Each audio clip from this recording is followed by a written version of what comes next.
So, a lot of stories I want to talk about today. First, we're going to talk about Joe Rogan possibly inking a $250 million deal, maybe more, maybe less, that will allow his stuff to play on YouTube again.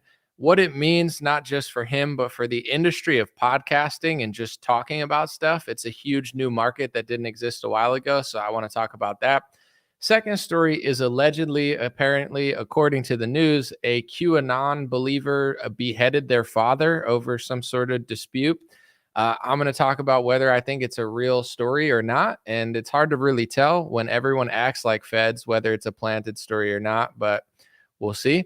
Third thing, I want to talk about some stuff going on in New York. And this is flying under the radar for obvious reasons, because I don't even know if you're allowed to talk about it without having your whole life attempted to be ruined. But Kathy Hochul is giving over $170 million to Holocaust survivors from New York. I'm going to talk about that and a few other stories out of New York. Then we're going to talk about Fani Willis, allegedly, according to the news. Let me look it up real quick. She slept with a prosecutor, or maybe slept with her prosecutor. Let's see. Fani Willis, excuse me, admits relationship with some guy in that case. Is that going to affect the trial? What do I think about it? And then we're gonna sit and just chat for a little bit. God bless you guys, everybody that didn't go out for I said Florida Friday. Dreamer podcast starts now. It's the Dream Rare Podcast. Welcome to the show. The way to get the news at the desk or on the road. Let's go. God is great and success in our control. The world is crazy, but we get better from obstacles. What's going on, my friends? So let me just load up a few stuff. Give me thumbs up in the chats if it sounds good, and then we're gonna get it cracking. I got a lot of stories to get through today, and then let's see. Shauna said, "Love a late night live." What's up, Shauna? Divided USA. Joe Rogan, what? Someone said, "Wild." Hey, bro. What's good, Chuck? See, I like the late night lives, and I talked about this recently. Why I stopped making fun of Joe Biden and Trump for messing up certain phrases, because I mess up phrases all the time. So I was like, I don't know if I could be a hypocrite. I'm like, look, the old guys like messed up when they're saying. I almost said Florida instead of Friday. Could you imagine if Biden said Florida instead of Friday, or Trump said Florida instead of Friday? Everyone would be jumping down their throats, but I can't even say the right word, and I have no reason not to. So I'm going to sip on my coffee, take it kind of slow today. And some of these stories are super serious, super meaningful. Others, not so much, just basic analysis. Hope you guys enjoy. And at the end, I'll read some super chats and everything. So, late night coffee. Sorry, I'm a caffeine addict. What can I say? I'm getting better though. Going to the gym more this year. Uh, drinking caffeine more responsibly, etc. So I feel good. It's been a good month. Well, obviously it just started, but last month was good. Anyway, let's get to the stories. Enough about me. So it says Joe Rogan inks a new Spotify deal worth $250 million that allows his podcast to be spread across multiple platforms, including YouTube. According to a Spotify person, they said that that's the incorrect number. Like, it's not 250 million, but it's probably in the ballpark, I'm guessing. And Spotify confirmed that the new deal will see Rogan's show on Apple, Amazon, and YouTube. So this has like a few, I think, real life consequences to it. That's why I'm talking about it. One, Joe Rogan is definitely crushing the business end. He's used his leverage for podcasting to ink some of the biggest deals in podcasting history. But also his podcast deal with Spotify, it was only on Spotify. I have Spotify. I use it for music. So I was able to listen to, I wouldn't say I listen to every Joe Rogan episode, because I don't. But if there's an interesting guest or somebody I want to listen to, or maybe a UFC fighter that I want to listen to, I'll check it out. And most people can't do that. So even though he inked this huge deal, I think it made him less relevant in many ways, which I thought maybe he would like, because does he really need all this attention? Does he want it? I'm not sure. But now that it's able to be on YouTube and Apple, you're going to see the Joe Rogan podcast being extremely relevant again. Not that it wasn't. And I know viral clips always go viral at Joe. Like, he's done well. I'm not saying he's not like important or anything. It's just being able to put it on YouTube and Facebook and Apple and all the competitors is going to make it like 20 times as big. And, if you want the content of what you're saying to go out there, I'm guessing that's what he renegotiated with Spotify. It's like, hey, the money was great, but let's try to get the podcast out there more and not just hide it. Figure out ways to utilize social media to funnel the traffic back to Spotify, but not suppress the podcast. So that on that end, I think that that's going to have a pretty big impact. Also, just in the podcasting sphere, uh, I talk about business sometimes. I told people I'm doing like social media consulting again because I think it's fun. Dreamrarebiz.com, DreamRareBiz.com, dreamrarebiz.com. But anyway, like this is a whole market that never really existed. It was like television, music, movies, and that's what it was for a long time. You pretty much needed a corporation. Maybe you could strike an independent hit if you were able to fundraise it somehow. But now with podcasting, it's like anybody could just sit in their house with one of these microphones or a cheaper microphone or no microphone, a cell phone, and you could get tens of millions of views, hundreds of millions of views, and you could build a multi-million-dollar business just podcasting and talking with your friends or commenting on things or streaming. There's like streamers who just gamble and do weird things, and people watch it by like the tens of thousands. Now there's politics, there's all these niche markets. We haven't really seen these deals that Joe Rogan's been landing, and people like Tucker Carlson, somebody offered him like $100 million. And it's just interesting that this market built out of nowhere, and now there's huge money going around. For me, I don't need that much. I don't think I'm worth that much. I'm nowhere near his size. I don't think I'm not that far away, but I'm not that close either. I'm pretty self-aware. But I do think it's like, man, when they're offering Crowder that and Rogan that, and there's these businesses that are willing to, work with other people now. I'm not saying they're going to work with everybody, but you're starting to see that a lot of bigger businesses, they don't care as much. Twitter's allowing more free speech now. There's hundreds and thousands of people who are banned that are back talking about edgy stuff that nobody was talking about a few years ago. I think that whole era of censorship, I'm not saying it's gone because it's not, and both parties are in on it. I'll talk about that later. But it feels like there's just this new market that's just booming. And I'm just looking at it from my vantage point, like this is interesting, I don't need that much money. I don't think I'll get it. And I would never like sell out or do something that I didn't think was good for what I want to do. But it's like there's a lot of money flying around in this industry. You're seeing podcasters, news figures, they're getting like baseball type salaries. Back in the day, you had to be Lionel Messi to get $250 million. Nobody's paying $250 million for a podcaster, or a YouTuber. When I first had record meetings, they used to look down on me because I was a YouTube rapper. This is when YouTube was small. It's like, you're just on YouTube. Because at that time, celebrities, people were not on YouTube. It was for like peasants, it was like peasant tube. Like, you can't compete with us. You're just that guy that needs that because you don't have television. But now it's almost bigger than television. It's becoming bigger than television. You notice TV is getting swallowed up by Peacock and Netflix, and a lot of the sports leagues are doing deals with Amazon and, some of these applications. So I'm going to read a few comments before I go to the QAnon story of allegedly a QAnon guy beheading his father. Crazy. Someone said it's a grifter's market. Someone said sell out now. US is a corporation by definition. Okay. That's good news to me. I don't have Spotify. I miss Joe Rogan. Someone said, I think you could watch or listen to Spotify without a membership. Maybe they just run ads or something.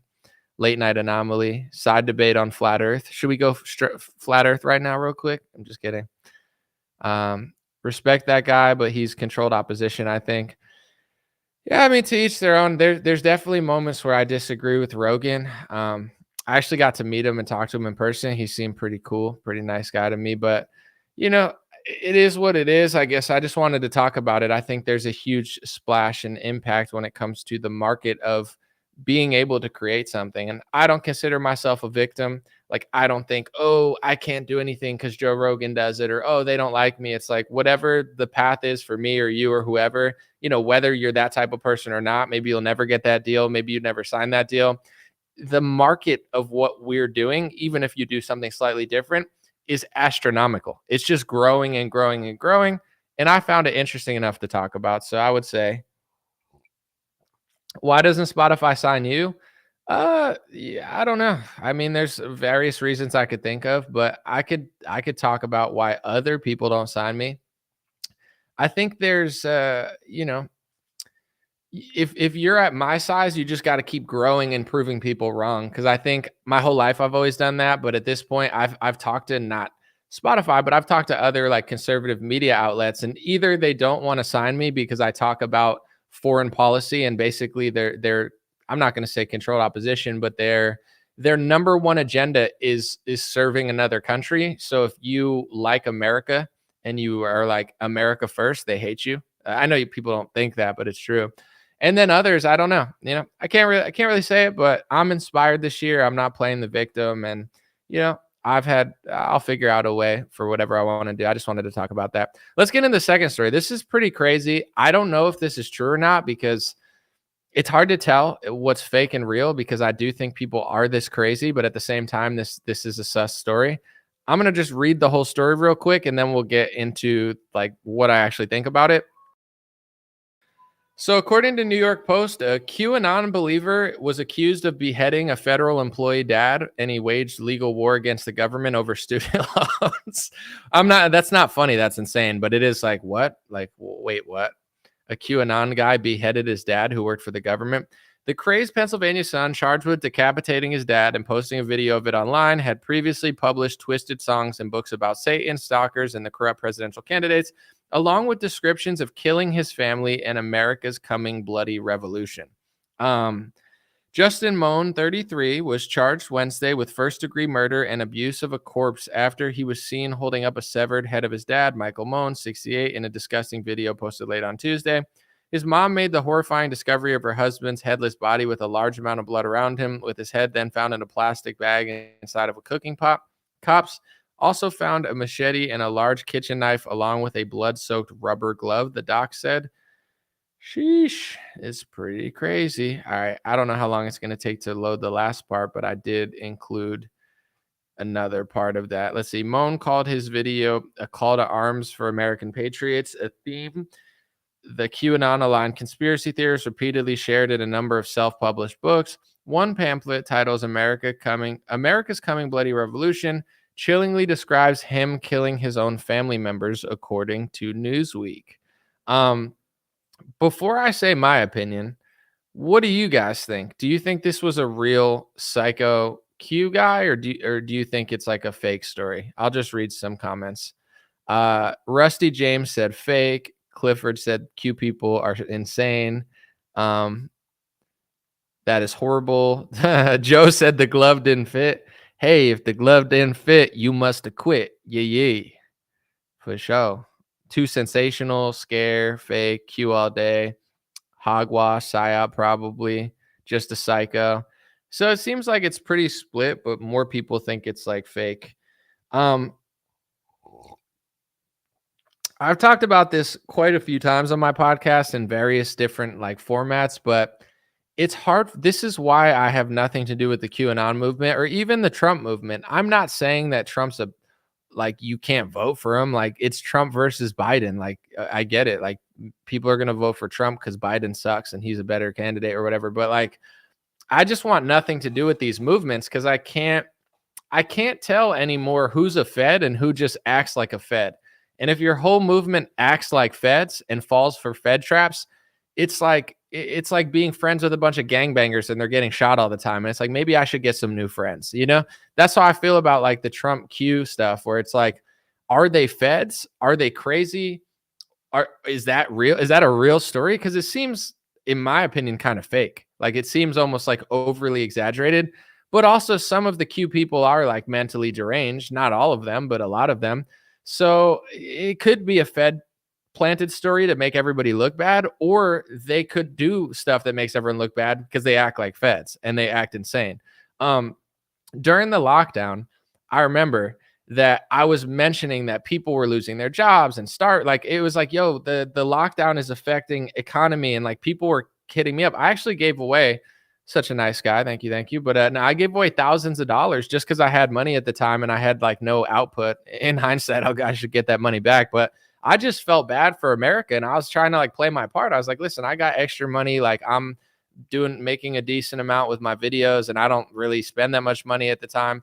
Or like, I had like no output. I had no car. I had no like bills. So I gave thousands of dollars to people just because I was like, I just thought to myself, well, if no one can work and the government, like before they gave COVID checks to everybody, I was like, people are going to die. People are going to like lose everything. And like, I need to help my fellow Americans just like get money.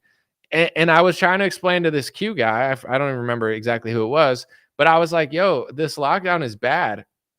And he was like, this lockdown is good. And I'm like, no, it's not. And I'm like, but what if people like die and like lose their job? And he was like, that's just a small price to pay for the, like the Trump arresting the pedos. And I'm like, damn, these people are so brainwashed that they literally are okay with their own patriots dying because they're trying to like achieve something greater that's not even really completely real. So I'm not saying everyone would like do that to their father. I mean, that's insane. But I don't think that number of people who would do that is zero. I think it's close to zero, but I don't think it's zero. So to me, I would say if I had to bet on it, it's 50-50 to me. That could be a planted story to make Trump supporters look bad and use it as a Fed trap, like the Gretchen Whitmer thing, to make everybody like stop questioning certain narratives. Or, there's some weirdos that fell victim to the mental psyop of Q and they've like lost their mind over it. And they don't like, there's this one guy, I'm not going to say his name because I think he's like losing his mind, but he comments on all my Instagram videos and he's like, the military's in control. The military runs the country. Trump's the secret president. And it's like, that guy's gone. I don't think he's going to do anything like that. I'm sure he's a nice guy, but like not everybody can handle that level of like mind control. Some people literally like go insane. So I can't really tell if that's a real story or not, but I think that like if just for example, if Trump loses the election to Biden and then Trump freaks out, do you think people are not going to fall for Fed traps? Do you think people are going to act totally reasonable and not emotional and be like, yo, let me think about what I'm doing real quick? No, there's going to be like tens of thousands of people that like lose their mind and they're going to be and they're going to run into like a Fed trap like January 6th and get arrested or do something weird. And then they're going to like, like people like snap and they act like animals. And it's like, it's just hard to tell who's a Fed and who's not a Fed in the Trump movement because everybody literally acts like Feds. They all yell revolution. They all yell 1776. They all are angry, but they're not really angry. Like, a lot of these like podcasters that are angry all the time, I think they've figured out how to monetize chaos. So it's like they're just yelling things and yelling at the left and like, because then you throw your money at them. But then when the camera's off, I don't think they're mad. I think they have wives and they like calm down and sit down. I think they just come here and kind of like, civil war, Fed trap. And then they like make a bunch of money. Everyone's like, oh my gosh, they're leading me to the promised land. And they're not though, so I think that story could obviously be fake. I'm not like that's for sure real, but there are insane Q people. And like, how long are you going to pretend like Trump's the secret president? Like at what point do you snap out of that reality and consider that he's a politician who did some good things, some bad things, but it's like, it's not like you're creating a whole religion around one guy, like saving the world. It's kind of insane. Let me know what you guys think. Someone said, I think it will happen no matter who wins. The left has their own share of mentally ill wax too. Totally. If Trump wins, the left's going to go crazy. And then, but the standards are just double. So it's like when the left goes crazy, they don't get in as much trouble. And when the right goes crazy, they get in way more trouble.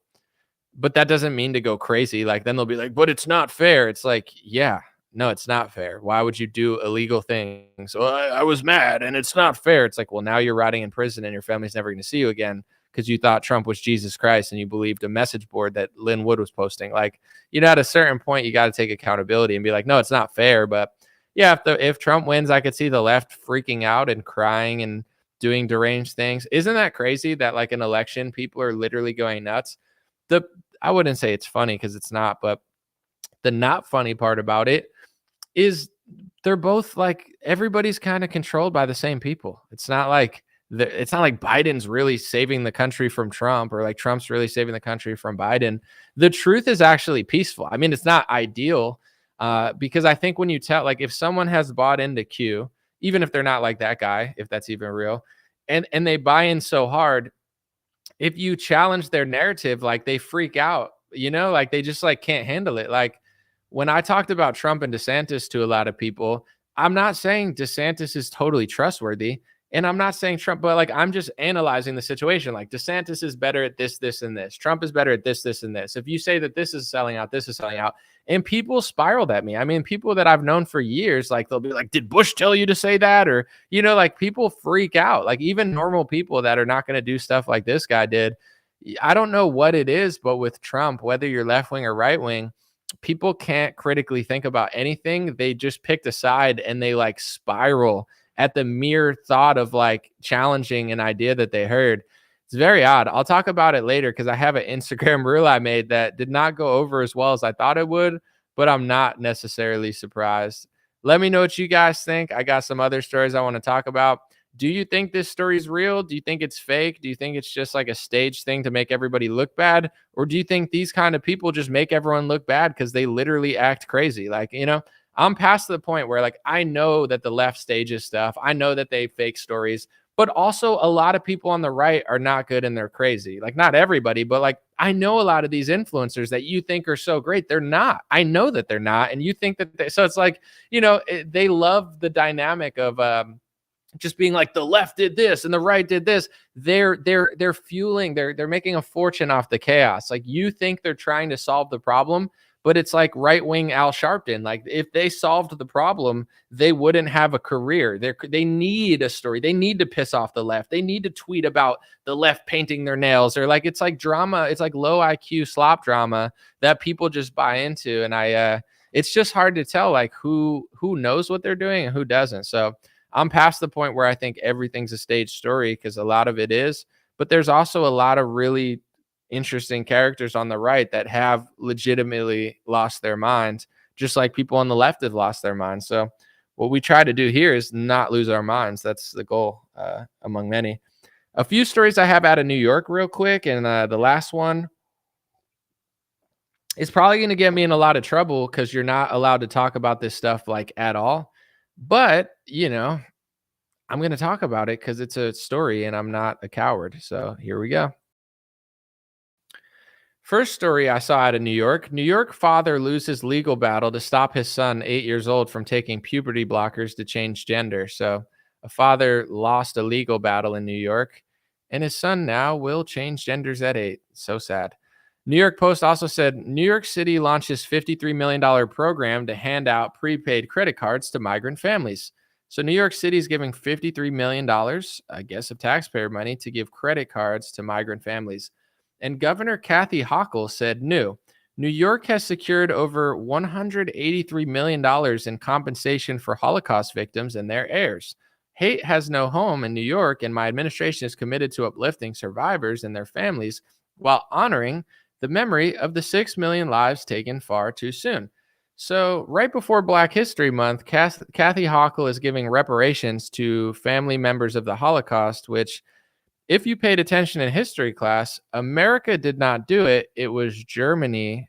So why would the United States of America be paying reparations for an event that not only did America not do, but I believe, according to the history I was taught, America helped, right? They came to the rescue. According to the history I learned in class. I don't know. We fight the Soviet Union, or we fought with the Soviet Union and we fought Germany. Did that happen? That's what they told me in school. I don't know if it's true, but they're giving $50 million to migrants, I guess, 173 million in reparations to Vic, and if you ever talk about it at all, they'll try to destroy your life. I mean, they've already done it to me. I'm just going to be honest with you guys.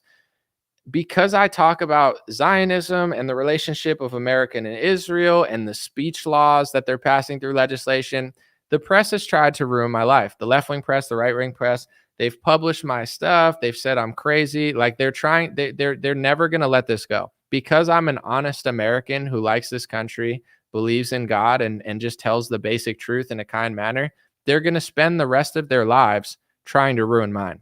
Like their rage and insanity at me for just talking about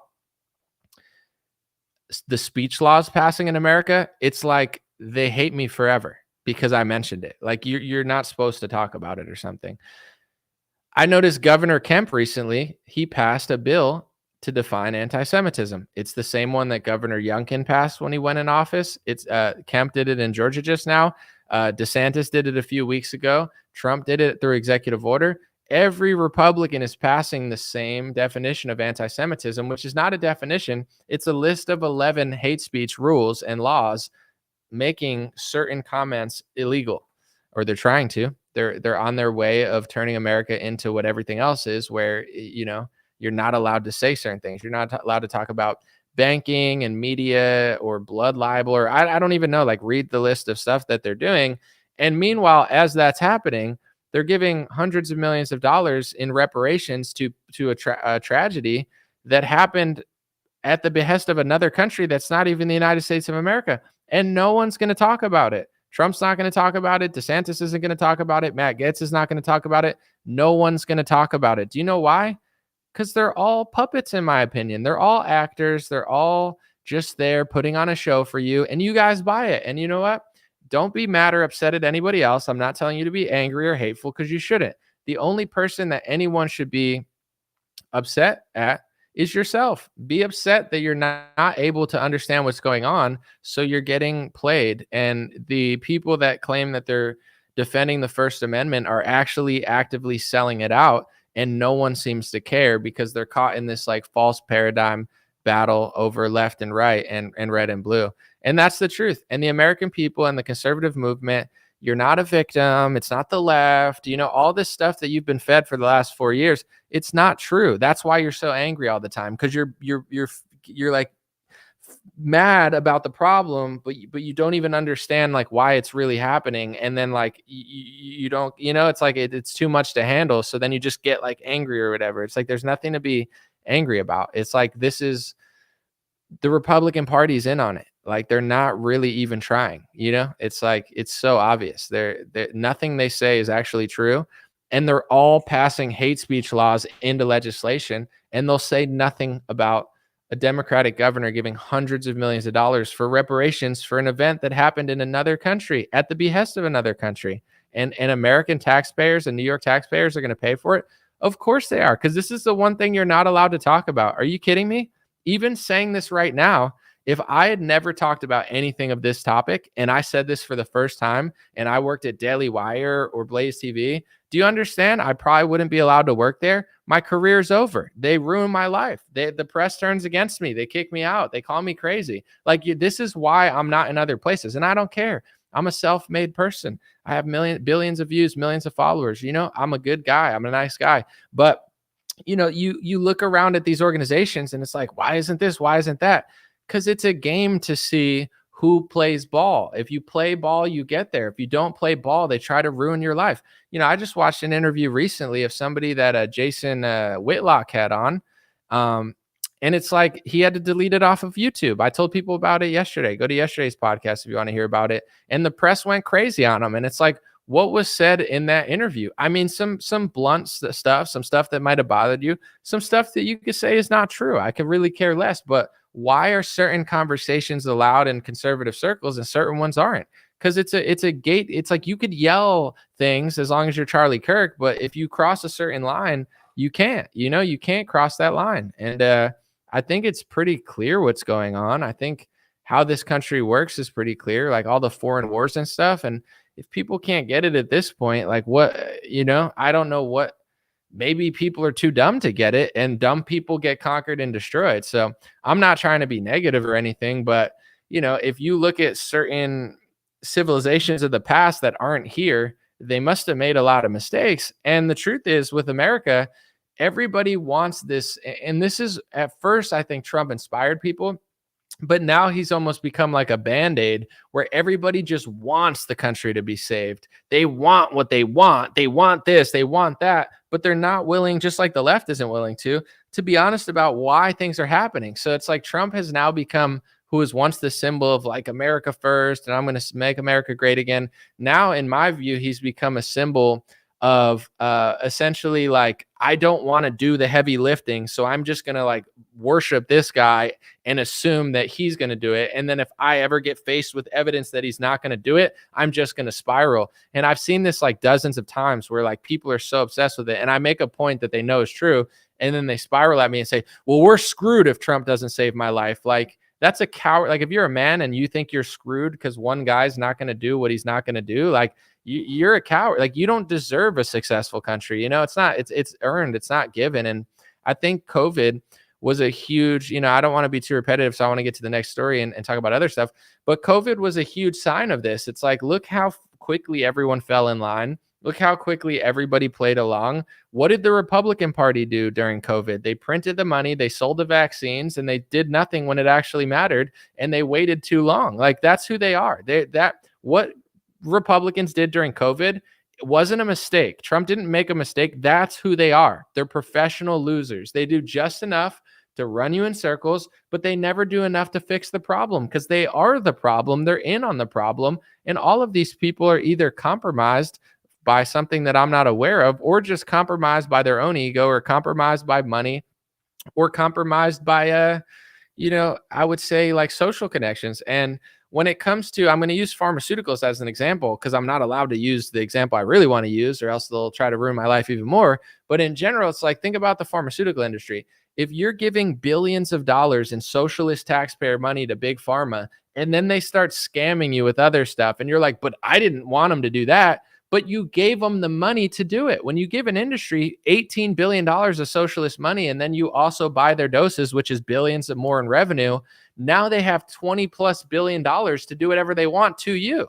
That's what's going on with every part of society. I just read recently that the guy who runs OnlyFans apparently is donating to a foreign policy super PAC. You could look it up. If you want to get in trouble, go figure out which PAC and who the CEO is. But it's like, all this money is being funneled in all these ways, and then they're using the money that they get, just like Big Pharma uses the money that they get. And the cycle's never going to stop because Trump, DeSantis, and every Republican is in on it. And I know that people don't want to think that, but it's literally happening. So, like, me, I can't relate to these other men that are like, if Trump doesn't save my life, I'm scared. It's like, you're a pussy then. I don't know what to tell you. Like, I'm smart. I do pattern recognition. I play chess. I'm not an idiot. I see the writing on the wall. I act accordingly like a real man should. And I speak the truth because I know it's the right thing to do. I don't sit and cower in the corner waiting for a 78-year-old pharmaceutical scammer, like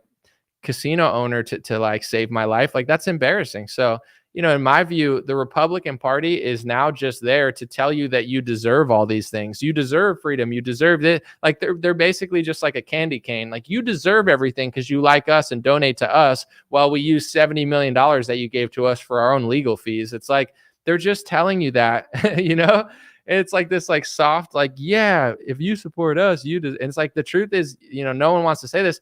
You don't deserve it. And if you look at how Vivek ran his campaign, he's smart. You can't challenge Trump. You just have to tell people things that they want to hear. I saw an article recently. Let me look it up real quick because I don't want to Roger Stone lie Trump. There's some documentary that came out. I guess I got to look into it, but basically it was like Roger Stone on a hot mic that came out in some documentary. And he was saying, like, if you want to get Trump to do things, you just have to lie to him and like flatter his ego like that, like that's the way to get Trump to do stuff. And like, it came out in the press recently that like Roger Stone had said that. I'm not knocking Roger Stone. Like, he's totally right. It's exactly how you like play Trump. You just feed his ego and lie to him. That's like what Vivek did. You're the best, like, just tell MAGA what they want to hear. Because if you ever tell them the truth, they like spiral at you. So you can't gain power in the Republican Party telling people the truth. You have to just buy into the lie, like Mark Twain said. But I'm going to play a clip real quick. I'm going to talk about the Fani Willis thing, then we'll get to other stuff. Let me know what you think about New York blocking a father for, from stopping his son from doing the puberty blockers. What do you think about 50 million plus in credit cards for migrants and 170 something million dollars in Holocaust reparations? And if you even talk about this, they'll probably like try to lie about you and say things you never said. But it's like, these events were done in another country by another country. Why would New York be paying for it? Why? It's not hard to figure out why. Why is anything happening the way, like, do people not know? Do people not see what's going on? Could it possibly be any clearer? I'm convinced at this point that it's like the whole left, right, Trump, Biden, like that's the only thing preventing people from seeing this stuff, because it's like it could not be more blatantly obvious. But if you're like trapped in this like Marvel movie, then you never see it. Speaking of which, Fani Willis allegedly slept with the prosecutor. She's admitting to, or she is the prosecutor. She slept with an employee, someone there, and I watched all this play out, and I made this Instagram reel because I don't see politics anymore like, oh, it's my team versus the other team. I know who these people are. I know what they're about. I know that it's not real. If you want to believe it's real, there's a lot of money in that, right? There's a lot of channels that talk about that. I would say it's much more profitable too, because it's like a season that never ends. They just string you along and make you angry. But, I see it as like Days of Our Lives, season 20. So I see it as like, okay, Trump got elevated by all the court cases. And now that he won the primary essentially, and it's basically over, now the court cases are falling apart. And I don't think it's random. Here's the reel I made, and I'll tell you the response I got was not that great, because I think if I were just to do some other like very simplistic, like very like drooly content, that it would get like way more views. I've done it. I just do like a basic joke or something. It's like, ha, ha, ha, ha, ha, ha. Like, look at, they're coughing on people's faces, and people are like, million views. Oh my gosh, you're so funny, Anomaly. I do like something that takes me 2 hours. That's actually very thought provoking and critical thinking. And people are like, I hate you. You sold out. It's like, that's why no one does anything smart or real. Cause like there's no business incentive to do it. But here's the video. I think it came out good. Before the Alvin Bragg and Fani Willis arrest cases on Trump, it seemed like his campaign was struggling to find an angle. Polls with over 130,000 people on popular pages like Hodge Twins and Steven Crowder were showing that a large portion of the conservative base preferred DeSantis at this time because of his lockdown leadership and Trump's rhetoric getting stale and weird. Now, what shifted these polls was the Alvin Bragg arrest. They went after Trump. The narrative became, we need revenge. Trump got fundraising, sold merch with his mugshot on it, and even sold bits of cloth from the suit he wore for thousands of dollars. Since then, the Biden administration has admitted they wanted Trump to win the primary. They want to see Donald Trump as the front runner. Yes, they do.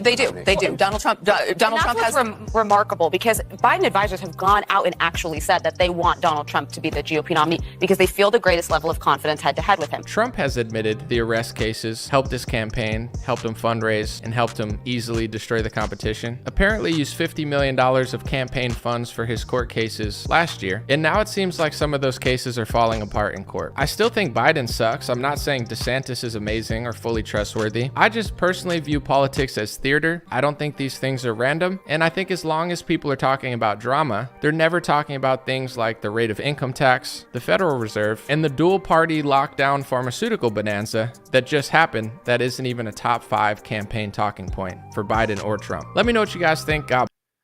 So, for those who don't know, I have like 400, I don't even know because I've lost a couple thousand followers, but I have like 460,000 followers on Instagram. I get like millions of views a week. I have a huge audience. I get thousands of comments. Like I have one of the bigger Instagram pages with high engagement, and I very rarely post stuff like that on my Instagram. I'm not afraid to. I speak exactly what I think, but there's no point of me posting that on Instagram because people on Instagram spiral anytime I make them critically think. For those who don't understand, I get it. It's not like the easiest video to follow, but I don't think it's that difficult. The point that I'm trying to make is a few. First of all, I've come to the conclusion, I'm not necessarily mad at this, but I just think that Trump ran to get you to cover his legal fees. Like say, at the point where people were like, oh, maybe we should move on, and like Trump's selling the vaccine too much. Like there was a point before the Alvin Bragg arrest that people seemed like they were over Trump for like a couple months. Not everybody, but some people. And then all these cases came, and it's like, he's used, I think now it's up to $70 million of campaign money on his legal fees. I'm not mad at it. I get he doesn't want to use his own money, but it's like whether he wins or loses the election, he's winning because he's getting you to pay for his legal fees. Like even if he loses the election by 10 points, he still won because he got you to pay like $100 million plus for his own legal fees. And I'm not saying you shouldn't, or like I don't know what you should do. I'm just noticing that. but noticing things gets you in a lot of trouble if you haven't noticed. And then also, I just noticed that, even if the drama's real, I don't think it is, but even if the drama's real, you have to understand they don't care. And they don't care because you're not talking about the Federal Reserve. You're not talking about the bipartisan COVID corruption. You're not talking about income tax or anything that would have any substance. Like, you want to talk about the deep state? Talk about the Federal Reserve and income tax. If you're not talking about that, you're not really talking about anything. And that's what the movement's become. It's basically sucked up all the truthers that knew this 10 years ago and mashed them with like Republican boomers and created this new movement where no one talks about anything that matters because it's like a Marvel movie, Days of Our Lives season 50 around Trump. So it's like, even if the Fani Willis drama is super real, the Democrats do it purposely because it just wastes your time and you never talk about anything that actually matters. So even if Trump wins or loses, you lose. Even if Trump wins, you lose because you spent 2 years running in circles around a topic that you never would have spent your money, time, or energy talking about. And you spent $100 million paying his legal fees. But if it's not real, which I personally don't think it is, but even if you think it's real, I don't care. It's still wasting your time. It's like they arrest Trump. He surges in polls. He gets record number fundraising. They get fundraising. They admit that they wanted him to win. He admits that it helped him. Like, are they so dumb? I talked to my one buddy, like Bobby, who's been on the show, and we were talking about this before, but it's like, he always makes the point, which I think is smart. He says, everyone thinks the Democrats are so smart. They're so smart that they're trying to transgender your kids so they can't have children for population control. And, most Republicans have all these theories about, the Democrats are doing this, and this. They're playing chess. They want, they're doing the energy thing, the green energy to shut down the government. And this, they want to control you in a 15-minute smart city. And all the Republicans have all these theories, right? So you think they're so smart that they can do these 100-year plans to make your kids gay and pump them with chemicals, but they're not smart enough to plant a news story and elevate a candidate to raise money off of. Like, they can't simultaneously be like evil geniuses who are funding every election and, flooding the country with immigrants to beat you in election. Like, they're doing all these things over the course of 30 years that are just so intellectually smart, but evil in order to win. But they don't know. They didn't know arresting Trump and putting his mugshot out there was going to help them in the primary. It's like, they're like, people say they're like evil geniuses, but when it comes time to make like a simple point that people don't want to hear, they then just say like, oh my gosh, they're so dumb. It's like, they're actually smart, like evil smart, but they're figuring out how to achieve power. Elon talked about it today on Twitter. Elon Musk tweeted out, because Biden's now allowing millions of illegals to get citizenship. Elon, let me see exactly what he tweeted, because he's exactly right. And it's funny because I don't trust Elon Musk for various reasons, but I prefer Elon Musk than most Republicans, not for leadership or anything, but he just as like a person. I'd rather listen to Elon Musk talk than any Republican, literally any Republican, because Elon is more straightforward and more ballsy than all these idiots. He said the Biden strategy is very simple. Get as many illegals into the country as possible, legalize them to create a permanent majority one-party state. That is why they're encouraging so much illegal immigration. Simple yet effective. Do you know that no Republican has the nuts to say this? They called it racist for 3 years. Like, it's like Elon Musk, that's exactly what the Democrats are doing. Like, obviously. But why does, why is Elon saying that, but no Democrats saying it? And listen to people like Matt Gaetz, that slimy, Trump totally cool guy that's totally on your side or whatever. He's like, oh, we're replacing Karens with Julios and Jamals. And it's like, dude, I kind of hope these people lose. I don't want Democrats to take over, but it's like, if slick hair, whatever his name, Slick Willie, whatever, like Jimmy Neutron, if he thinks he's winning in a county with Jamals and Julios and not Karens, the dude's never going to have power again. Freaking Ted, sodomy in Uganda Cruz is crying on Twitter saying, George Soros is trying to kick me out of Texas. You better enjoy Texas now, Ted Cruz, because you're never going to win an election in 6 years. And it's going to be deeper than a Soros donation. It's going to be because of demographic shift that you think you're going to win and you're not. So it's like Ted Cruz, he's never going to win an election again within 6 years when the demographics shift. That's like, Elon Musk understands this. I understand this. Elon, say what you want about him. He's definitely sneaky. He's also very straightforward, and he's also very analytical. He said some things on Twitter that are more ballsy and honest than Republicans have ever said, including Trump or DeSantis. So I judge a man by his fruits. I'm not saying everything he does is right, but he's given me more than a lot of Republicans have, and I don't expect much out of him. Like he's smart. He understands like pattern recognition. Most of these Republicans, they're literally just like sucking you dry without fixing the problem. I think part of me thinks that they're just trying to make as much money as possible over the next 5-6 years because they know that they might not be able to. Business wise, it's smart, but like I'm wondering if these people even want to win, because you look at some of the stuff they're saying and it's just like, and they're like, that's your campaign strategy? I don't. It's like they're not running a campaign, Like Trump's just raising money off of you. He's not running a success. Like people are like, oh, why is he? Because he got you to pay for $100 million of his legal fees while he's screaming at Kayleigh McEnany on True Social. I'm not sure if he even he wants to win, but you get what I'm saying? If he loses by 10 points, he could still like laugh to the bank and be like, dude, I just got $150 million for my supporters for my own personal legal fees. So that at least was a win.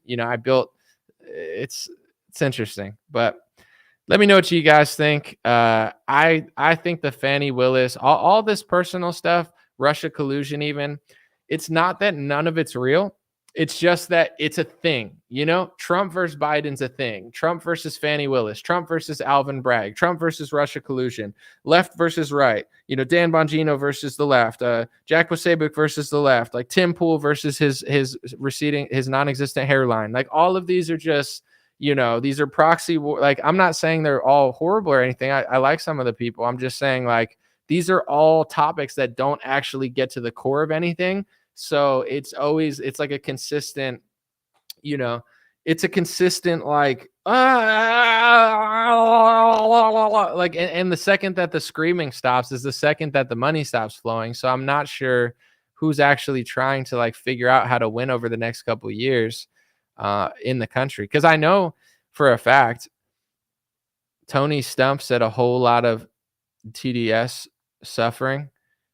Whatever you got to tell yourself, buddy. There's certain things that if you pay attention and you're involved in politics for 6 years, certain things. Like there's no way you study and research and pay attention to politics this much and don't come to certain conclusions. So, certain people omitting certain things, you really have to wonder why they're doing it.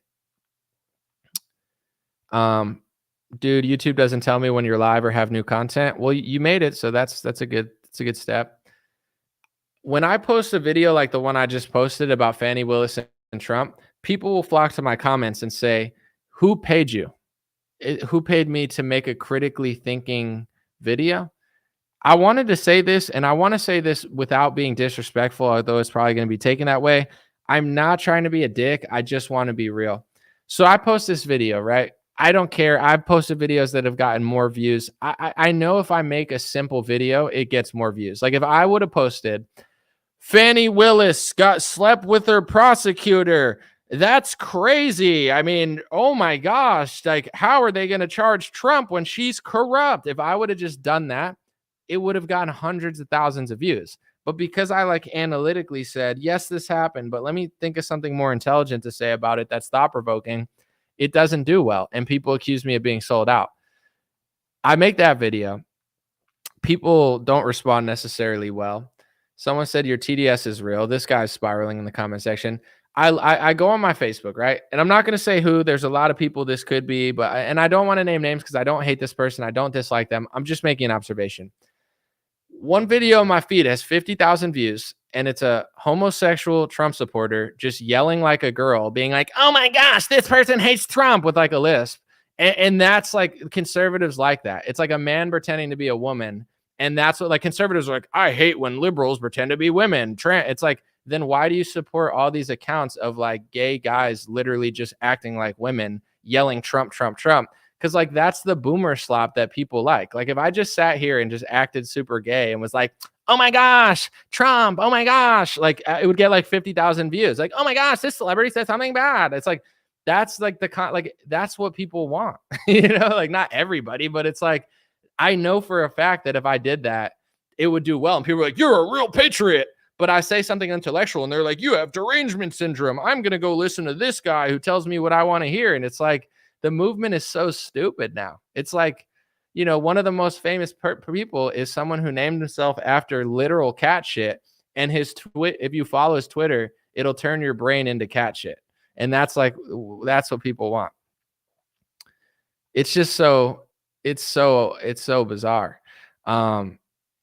I don't know if it's always been this way. I'm not really sure what's going on, but I think it's also part of like the TikTok, Instagram reel. Like people want something short and simple. Obviously, it's like just easier to digest, but I just don't want to do it. So it's like sometimes I don't post on Instagram at all because it's like, what's the point? You know, I'll spend an hour doing something intellectual and half my audience will accuse me of like selling out. They'll be like, who paid you to say that? It's like, no one. Why? Because I made you think. Like, you understand what I'm saying? People don't want to think. They just want like cat turd like diagnosis, you know, like the cat to Trump, like as if like your brain is like monkey crap and all you could say is one word. Like they want that, you know, they don't want someone that's like, here, let's like literally think about what's going on. It's like, wow, that bothers me because I just want to hear a guy yell the guy's name that I like and yell about other people. It's like, that's what, like, that's the market, you know? Someone said those are YouTube whores. I'm not trying to be mean because everyone does their own thing. I just think I also think it's kind of funny because Republicans are like, oh, I don't like that transgender people are pretending to be women. Fair. But isn't that what like gay guys that act like women are doing? Aren't they literally just pretending to be women? They talk like women, they move like women, they act like women. Aren't they doing the same thing? Like it's not completely trans. They're not like showering in a, you know, but like I'm like, that's kind of what they're doing, you know? It's like you put a MAGA hat on Caitlyn Jenner and like a lot of these like grown men with wives would probably like be on their knees. Like I'm just being honest. It's like they're like homosexually attracted to Donald Trump, and like anybody that worships Trump, it doesn't matter who it is. It's like they're like, yes, queen, slay. And it's like, okay, I'm not saying to like hate anyone. I'm not saying, but that's the type of content that people want. They just want someone to like yell what they already think into the camera, which then just makes you dumber because anybody smart like learns new things. But it's like, you know, trying to show somebody in politics, left or right, some new information just gets a hysterical response where if you just yell, oh my gosh, Trump is awesome, this person hates him, it's like, oh yeah, this is a patriot. It's like, okay, you know, that's fine.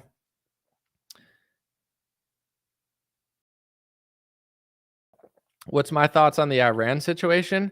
America is completely controlled by a foreign nation. Almost every politician is completely controlled by a foreign nation. And America has become the attack dog for a foreign nation. And if you talk about it, you get in trouble and they try to take your money in this country. And Trump's in on it. DeSantis is in on it. RFK's in on it. Biden's in on it. They're all in on it. And it doesn't matter until people figure that out. And they're all passing speech laws to make it illegal to say that it's happening so that they could just do it forever with no First Amendment scrutiny. So that's what I think is going on. It's not even worth talking about. Same with all the other conflicts. It's like, that's what's going on, you know? And if people can't figure that out, then they're too stupid to have a real country. I don't know what to tell you.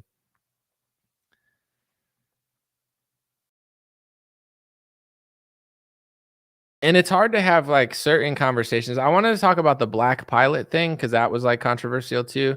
But when it comes to like, you know, like if you say anything about gay, they'll just say you're like a homophobe or whatever, you're being rude. And it's not that. It's just like Ted Cruz is like, I just think the Republican Party, like part of me hopes that they fail because they're so disgusting and fake that they're so stupid. Like they're all so corny.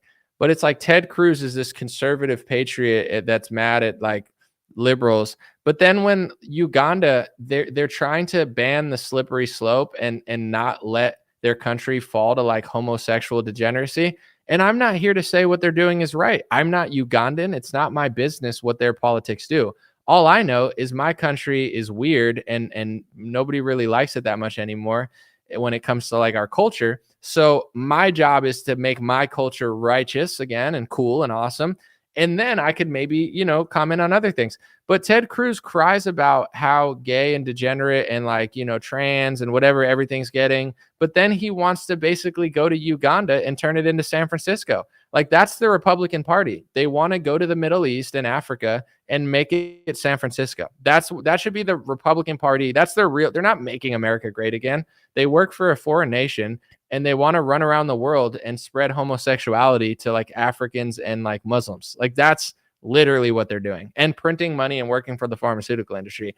Like controlled opposition is like an understatement. So I just think it's hilarious when people will be like, I don't like men who act like women. It's like, fair.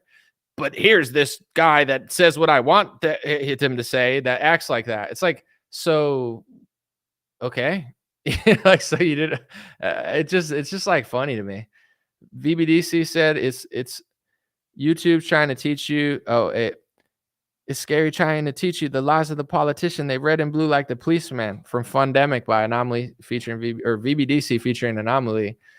It's a good line. Thank you. I wrote it. Someone said Africa, San Francisco. It's just so wild. It's like Ted Cruz can't even fix Austin, Texas. I went to Austin, Texas. It looked like a nightmare outside of Joe Rogan's place. Listen, Joe Rogan's Comedy Store, fun. Joe Rogan, cool guy. Joe Rogan's friends, very funny. I have nothing negative to say about that experience watching him and his friends do stand-up. I thought it was hilarious. And I got to talk to Joe, super nice guy. Outside of that place, that area of Austin, Texas, is a nightmare. I don't like Austin, Texas, or at that area. Like I felt like I was in some demonic hell vortex where everyone's like, ew. Like I'm like, is someone gonna get stabbed right now? Like Austin sucks. I'm not saying it sucks completely. Sorry about that, Austin. I don't know. It's a little too like liberal and run down for me. But with that being said, Ted Cruz can't even fix Austin, Texas. Why would he make Uganda gay? I don't get it. You know, I don't get what they're like, but I do get it because I do know what they're really doing. And they're all just like acting. It's like Ted Cruz is so mad. He's so mad at Mark Zuckerberg. Like, you think Ted Cruz is mad at Mark Zuckerberg? You're more embarrassing than a Taylor Swift. He's like, I'm yelling at you, Mark. It's like, oh, whoa, Ted Cruz owns Mark Zuckerberg. Yeah. Like, dude, that guy's going to lose. He's never going to be in politics in 6 years due to demographic shift. And then everyone's going to realize he's not even that Mexican to begin with or whatever he pretends to be. He's like, no, my last name's Cruz. I'm one of you. And they're like, Democrat. No, Canadian. It's like, you're not winning the election. Sorry, buddy. Democrats are playing chess. Republicans are playing QAnon checkers, which is literally nothing. Let me see. Someone said Detroit, the Paris of America. The reason America's falling apart is because no one can fix it. They're just like, let's make Iran gay.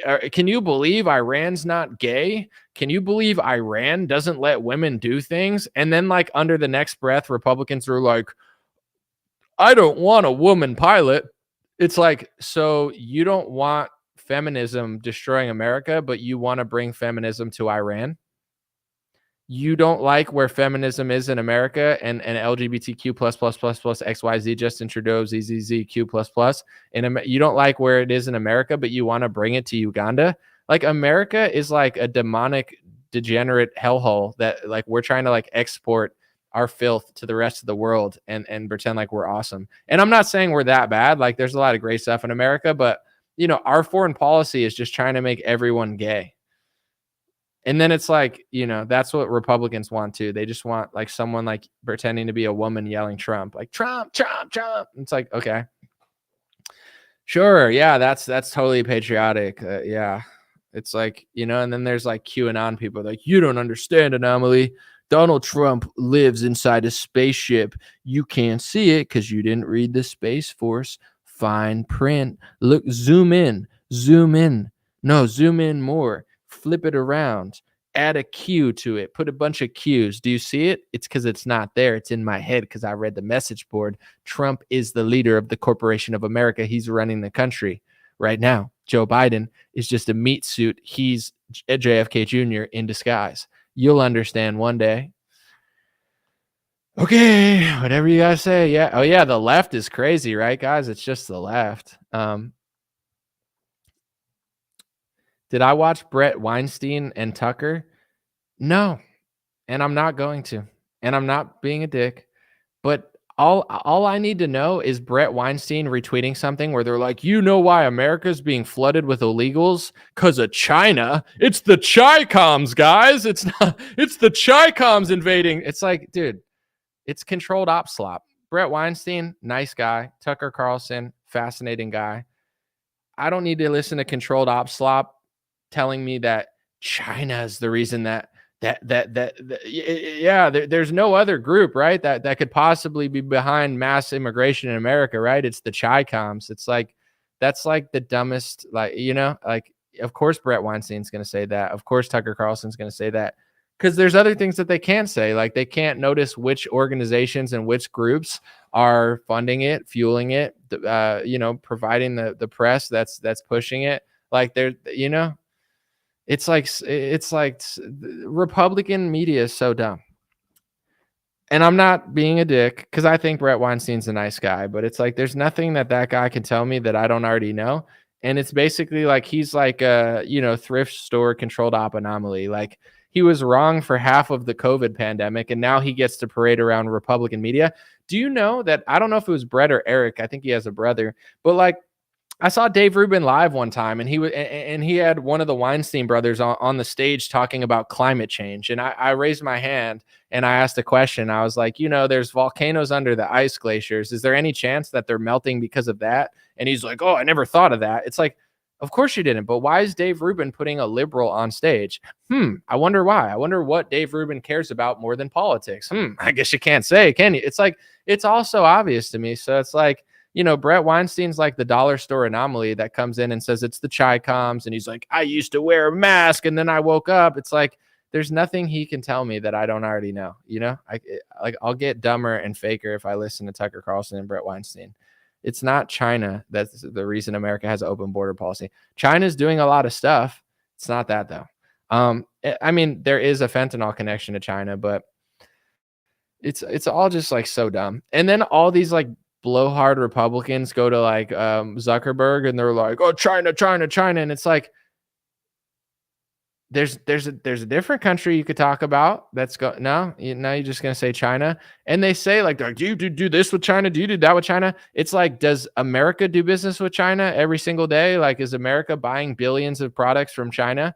Everyone's working with China. Every American company's working with China. They're getting Chinese goods, Chinese this, Chinese that, Chinese parts, Chinese plastic, Chinese this. Like, are you going to pretend like that's not happening? I'm not saying you should work for their government, but it's like the whole country is reliant on China right now.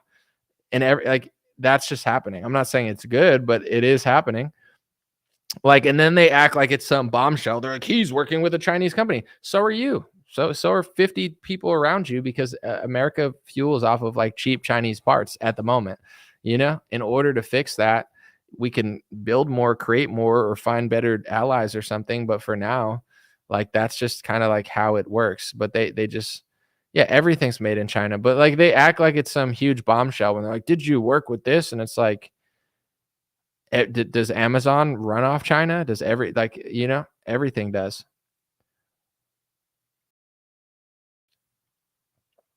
Someone said China illegals cross the border and have a mission to attack infrastructure. That's possible. I'm not saying it's impossible. That could definitely be. Someone said climate change caused the Great Depression. Don't know about that, but possibly. Someone said they can't mention Netanyahu. Well, Republicans, they're like, they'll criticize their own party, but they can't, like, I mean, they're passing laws to make it illegal to criticize Israel. So not only do they not want to talk about Israel, they literally can't. They're passing hate speech laws that makes it pseudo illegal, and they're going to push it further and further and further and further. And eventually America's probably going to be a slave state where you get thrown in prison for questioning anything. Like, there are other countries in this world that are like that. That's what Republicans are doing. Honestly, I don't give a shit whether they win or lose. Honestly, they're controlled opposition. They don't support the First Amendment. They don't support the Second Amendment. I want the border closed, so I want them to win for that reason. But it's like, I don't even trust any of these people. I think they're just actors, and they'll be like, oh, what do you know? Oh, I locked down the country. Oh, I gave money to the pharmaceutical industry. Oh, my bad. I didn't mean to. It was my advisors. It's like, that's what I see as the Republican Party. It's like, I don't really care what happens. I just want people to wake up. Will people wake up if Trump wins, if Biden wins? I don't know what it's going to take. But personally, and I'm not saying this to be rude, but it seems like people broke their brains. Like the left, they're brainwashed. I don't know what's wrong with the left. The right is also brainwashed. Donald Trump broke the brains of like hundreds of millions of people, and they're like permanently damaged. You know, like trying to talk to a Trump worshiper about anything, they spiral. Like they can't think properly at all. You know, so it's like, when are they going to stop? Never. Like if Trump wins, are they going to stop? No. If he loses, are they going to stop? No. Dude, these people are gone. This country's toast. Like, it doesn't matter if Trump or Biden wins. People are like mind controlled out the wazoo. They're literally nuts. Like, you say one thing, like George Bush. It's like Trump hired 2 Supreme Court justices worse than George Bush's court justices. It's like, you know, like it's like people have like lost their minds. It's whatever. Yeah, it's someone said the backdrop is cool. Thank you for complimenting my backdrop. I mean, I don't think it's the best, but everyone's always shitting on my backdrop. Oh, what is that? What's on the wall?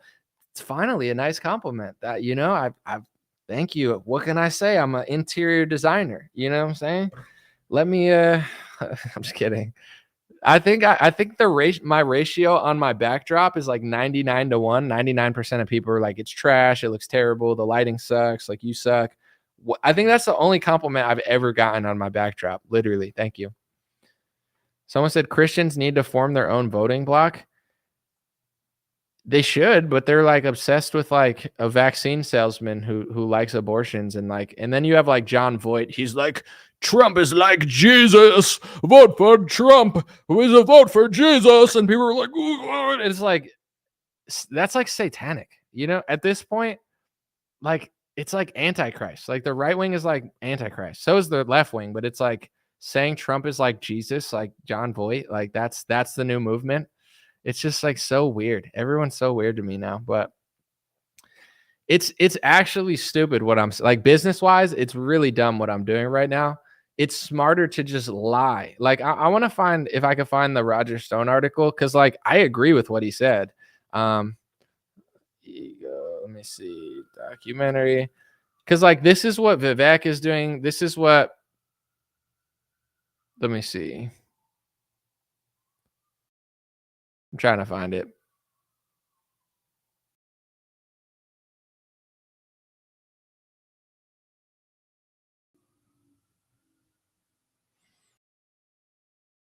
I can't really find it, so I'm not gonna waste your time. But you know, apparently it was like you're better out. Like if there's a whole movement of like, imagine trying to go into like say Q, like there's millions of Q people. Imagine going to like a Q festival, God, if there's even a thing, and just being like, hey guys, I think you're wrong.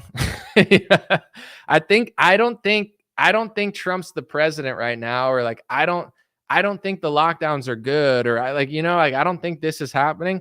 Everyone there will hate you. Like it's better to just lie to those people and be like, patriots, you see the code on the wall? The code on the wall means follow me. And everyone's like, yay. And then someone's like, I don't know, it's not adding up. They're like, shut up, you deep state. It's like, all right. Someone posted to me, and like I'm done arguing with people for the most part this year. I've done a good job with it. They were like, did you vote? Like they're like, admit it was wrong, like supporting Bernie Sanders, a communist. And it's like, I don't think what I think now, and I never liked his policy. I just thought he was like a system breaker. But with that being said, I'll admit that I don't think what I thought when I was 25. At the same time, though, is Hillary Clinton any better than Bernie Sanders? Like I voted against Hillary Clinton twice. I'll admit that Bernie Sanders sucks. I'll admit that Bernie Sanders is a phony. I'll admit that he's mostly a communist. But is Hillary, like, are we going to sit and pretend like Hillary's so much better than Bernie Sanders? She's really not. Like Hillary's not better than him at all. And then also I voted against Hillary in the general election. It's like I never thought Hillary Clinton was awesome. But then it's like, if you could say that about me, I was 25 when I liked Bernie Sanders more than Hillary Clinton, not more than but anyway, it's like Donald Trump gave $100,000 to the Clinton Foundation in his 60s. What's more suspect?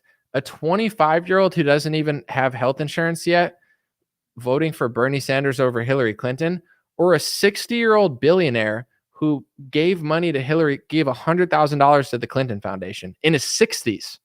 Like, if I'm doing that in my 60s, that's a bigger red flag. I'm grown. I'm an adult. I know things. You know what I'm saying? I've lived that life. It makes more sense supporting Bernie over Hillary in your 20s than it does donating to the Clinton Foundation in your 60s. But it's like the scrutiny that people have on me, which is fine. I don't care. It's just like, oh, you did this, so you're a communist. It's like Trump gave money to the Clinton Foundation. Like, it's different. Why? Because you're obsessed with them. And also the lockdown was kind of communist, but whatever. Someone said, lock her up, make Mexico pay. Lock her up, will make Mexico pay for the wall. Someone said, we forgive you, Anomaly. I forgive myself, but honestly, here's the thing. I was just as right in 2015 in many ways as I was in 2018, where like conservatism makes more sense in my view than a lot of liberalism, but the Republican Party isn't that. So like when I liked Trump more, I had the assumption that he was going to do all these things that the Republican Party was never going to do. So it's like, I actually was more right when I was 21. When I was 21, I said the banks run everything. It's these rich families who own everything. Everyone's in on it. Bush sucks. Obama sucks. That's who I was. I was like, both of them suck. I never obsessed over Obama. I never obsessed over George Bush. I always knew that politics was fake. I always knew that both parties were in on it. And I always thought that the bankers controlled both parties. So was I wrong about Bernie over Hillary? Yes. But I was also wrong about Trump. It's like it made more sense to think that they were both corrupt. For the 2016 election, I thought Trump and Hillary both sucked, but I thought Trump was funnier and more authentic. But I thought he was in on it also. I was right, and then I kind of was like, no, he's not in on it. And then I was like, oh, he is in on it, but like he's still funny. Like I was wrong about Bernie and Hillary, but like I wasn't really wrong. Like you buying into Trump, like he's so much better. He ended up locking the country down, like, and not arresting Hillary Clinton. Like that's, like I'll admit Bernie's a communist. Will you admit you were wrong? No. So what's the point? Everyone can scrutinize what I did. That's fine. It's like I stand by how I felt when I was 23, more than I stand by how I felt when I was 28. Like thinking Republicans were going to fix it was a mistake. Someone said the reason why this country will keep declining, Forza, is because most people simply don't care to research and learn. They just cast their measly vote based on social trends. Definitely. It's definitely true. That's the point that I'm trying to, I think it's a good point that no one's making, but it's obviously not going to be received greatly. Trump in many ways now is telling conservatives, just like me, don't critically, like it's like Trump is like cat turd. He's just like, here's the same 4 phrases for the 4 years. He hasn't said anything like intellectual or interesting since like 2019. He used to be amazing. Now he's like a stale grandpa. Just like me, give me your money, pay for my legal bills, and you're good. I'll save you. They're not after me. They're after you. Give me your stuff and I'll do it. And now everyone's like, all I have to do is like Trump and I'm a patriot. And it's like, no, like you're going to figure it out eventually that you got scammed. But by the time you figure it out, it might be, I'm not going to say too late because I'm not a pessimist, but it might be a lot harder to fix the problem than it would have if you would have done it 4 or 5 years ago. So in many ways, Trump inspired a lot of people, but I'm starting to see now he's basically like a plug in the system where he's like, don't think, don't question anything, just look up to me. Like I'll talk to certain people that like him and they understand stuff, but they'll be like, Trump will do this. And then if I point out 5 different ways where I'm like, I'm not saying he'll do nothing, but he's in on it. Like, here's 50 proofs that he's in on what you think he's going to stop. And like, they just close their eyes. It's like, yeah, I see that, but I believe in him. And it's like, okay, it's like they just, the story of him saving them is like exciting, but that's the thing. It's like, if you believe in Mitt Romney for 8 years and then you realize after 8 years that Mitt Romney sucks, you don't get any special brownie points for lying to yourself. Like, being wrong doesn't get you, like, it's like, but I wanted to believe because I was too afraid to understand how the two-party system worked and who really runs the show. Okay. Still to this day, people will flock to my Instagram comments and go, but it's different because Trump's not sold out. All the Republicans take money, but Trump has never taken money. That's a provable lie. Trump said that. He said that to me and you, and I believed it. And so do you, and you still believe it. He took hundreds of millions of dollars from a mega donor that he made fun of Marco Rubio for working with, and also from major corporations. The reason Trump turned into a pharmaceutical scammer is not because he believes in it. He sold out. He took the money and he hired the swamp. He does take money. But people don't realize that because no one reports on it. It's a bunch of cat turds out there that are pushing mind rot propaganda, rotting your brain. Talking to most Trump worshipers now is talking to people with like 4 years of brain rot. They're good people, but they don't even realize how deeply they got mind controlled because they don't want to go leave it. It's like if you can't even admit, even if you like Trump, that he took hundreds of millions of dollars from mega donors and corporations, you're just lying. Like, you're wrong. You're provably wrong. It's like, you could say, I'm glad Trump used his campaign donations for legal fees, but you can't say he's not using them, because when you run for office, this stuff has to be transparent. It's part of the American law. So the numbers of who he took money from, the corporations, the donors, the PACs, it's all public. And same with how much he's using for legal fees. You don't have to think it's right or wrong, but you can't just say it doesn't exist. It's right there. And it's not fake news media publishing it. You have to, if I ran for governor, I can't just do whatever I want. You have to follow a very specific set of rules and laws and release certain documents and show them where your money's going. That's how the system works. And this is where just being like, I like Trump, so I deserve everything. You don't. You live in a country that has a First Amendment. If you're not using it, you're going to lose it. You live in a country that isn't as corrupt as other countries, so they show you the money. It's there for you. Other countries, they could take dark money. You'd never know about it. A bunch of these other countries, they're run by like gangs and other stuff. Like, they don't have to tell you where they're getting money. Like, this is all built for you. And both parties are losing it. It's like, you could see the money that's coming in. You could see the political action committees that are paying off the politicians. It's all there. And if you don't want to look at it because you like one of the guys or you hate one of the parties, you're too stupid to keep this country afloat. You're not a victim to the left. You're in on it. It sucks so much. It's like, it's right there. We have all these blessings. Like, don't blow it. Someone said cloning is not science fiction. OG Flash, clones do not exist. I am the real anomaly. I am definitely not a clone. I like Travis Kelce and Taylor Swift. They're a beautiful couple. I think that everybody should listen to the pharmaceutical industry. They're totally ethical and they absolutely do never lie. That's why they have liability shields, so they don't have to pay out lawsuits for the injuries that totally don't exist. Buy Taylor Swift's new CD. I don't believe in clones, dude.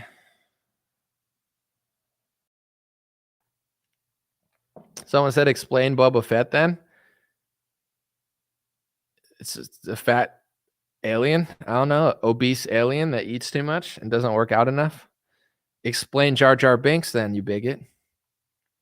So who should be president anomaly? In a hypothetical world that doesn't exist, do you want me to fantasize like everybody else? Americans need to like pay attention. I like, it's so simple to me, but I feel like I'm reinventing the wheel every time I say this. To me, it's not even like a top 100 difficult concepts that I talk about, but other people like spiral. And I know why you're saying that. You're not saying that because you don't know. you're saying that because you don't want to believe that like one guy's not going to fix the system. If this is how the system works and you don't want to tell the truth to yourself, it doesn't matter. Who should be president? What do you mean? It's going to be Trump versus Biden this election. So why does my opinion, Mickey Mouse should be president? Thomas Massey should be president. Like, why does that? It doesn't matter. Like, Jesus should come back and be president real quick and be like crushing. Like, it's, I don't play fantasy. I'm not playing hypotheticals. Like, who should be president? Trump or Biden, because people are too stupid for anybody better. So Trump or Biden should be president because that's what that's a good representation of the American conscience right now. People are starting to get it though. People are waking up. Boba Fett was an intergalactic pimp, said Drew, and a bounty hunter. Pimping ain't easy for a 20,000 pound alien. Someone said Jake the Snake for president. Don't know who that is. LOL. Someone said, I love to ask people, where do you think the president, aka your leader, is leading you to? I don't know what's going on in this country. There's a lot of weird stuff going on here. Dual citizenship absolutely exists, but it's becoming a hate speech offense due to both parties. It's one of those things where if everyone like woke up and was like, hey, stop doing that, they'd be like, oh, okay, they figured it out. But as long as you don't figure it out, they'll just keep doing it. So it's like, that's to me the solution. Captain Gooby said, I'm a semi-hater, but you're funny tonight. Captain Gooby reporting from the Gooby ship. I'm a semi-anomaly hater. I'm a captain of the Gooby ship here at Gooby Cruise Lines, we have better opinions than Anomaly, semi-better opinions, because only sometimes we hate. But today, Anomaly can be part of the Gooby crew. Thank you, Gooby. What was it? Gooby Sailor 477? No, I'm just kidding. Thank you. Honestly, a semi-hater not being mad at me is a W. I appreciate that. It's, I'm trying to not be fully hated. As long as you only dislike me like 25% of the time, it's not bad. It's better than most people like their family. Eric Trinkling said, my lady friend visited even though I have a head cold. Will you have Shiva on again? Sorry. This guy last night was like, I have a head cold and my lady's not coming over. I was like, but you did it anyway. Will I have Shiva on again? Yes, absolutely. I will. When? I don't know, but I'll have him on.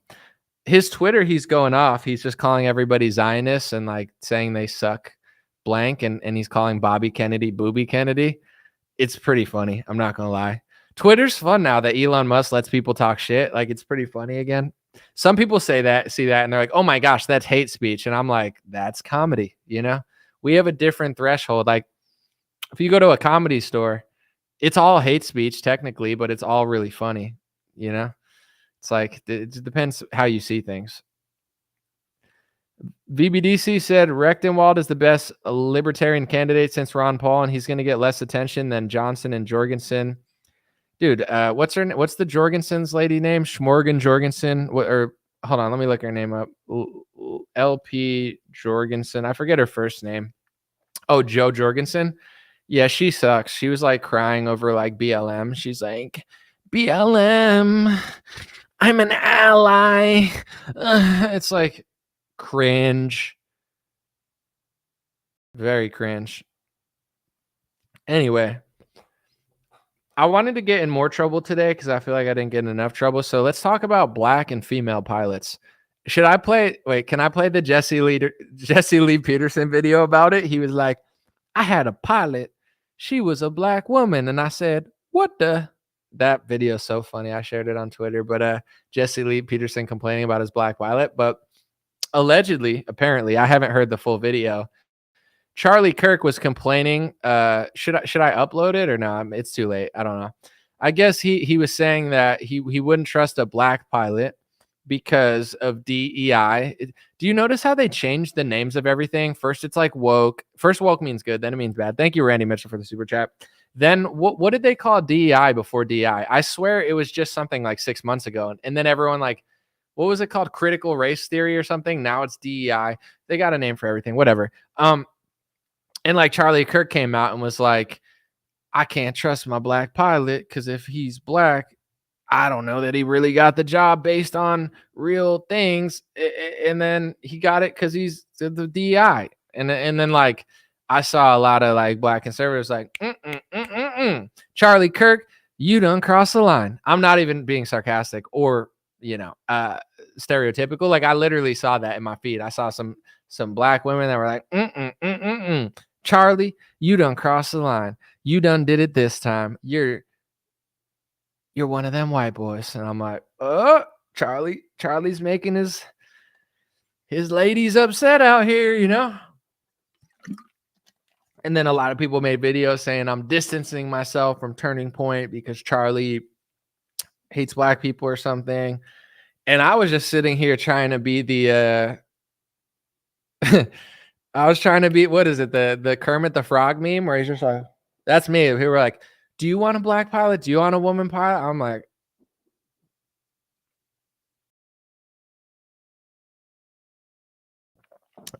I'm not saying nothing. No, I'm just kidding. With that being said, I can't speak on what he said because I didn't hear it. Personally, Charlie's been saying some ballsy things recently, and I like a good ballsy statement. I'm just not a big Charlie fan. I don't hate him. I just find him annoying, loud, not likable, Like I remember watching the RNC one year. I'll talk about the black pilots in a second, I promise. But I was watching the RNC one year, and objectively, Charlie was like the worst one. He's like, I was like, dude, I agree with what you're saying, but I can't stand you. Like something about his approach, I've never liked him or listened to him, but he's not wrong about like everything. It's just, I'm just not a fan. There's an old saying, it's not what you say, it's how you say it. And I think that goes a long way. But at the same time, you can't please everybody, like everyone's offended by everything. And this is part of the social media era. If you had an opinion at any point and you were a celebrity, people will talk about it. Either they like it or they don't like it. Now everybody's got an internet connection. It's amazing. It's terrible. It's frightening. It's cool. It's awesome. It's horrible. It's everything at once. The internet. Welcome to the World Wide Web. What do you want to do? Everything. Overstimulation. Here's 5,000 tabs. Yeah, that's like the internet. Everyone's like, take a nap because you're just so tired. Too much brain computing.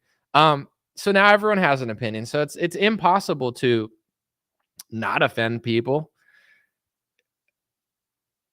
But when it comes to pilots, let me ask this question first. I'm not cowarding out, but I do like to preface with a question. Would you get nervous if you looked in your pilot, whatever it's called, cockpit? Lindsey Graham went in the cockpit and they said, hey, this is where the pilots are. And he's like, oh, I thought it was a different cockpit. My bad. And, and then he left. He just heard the name cockpit and thought it was like a party.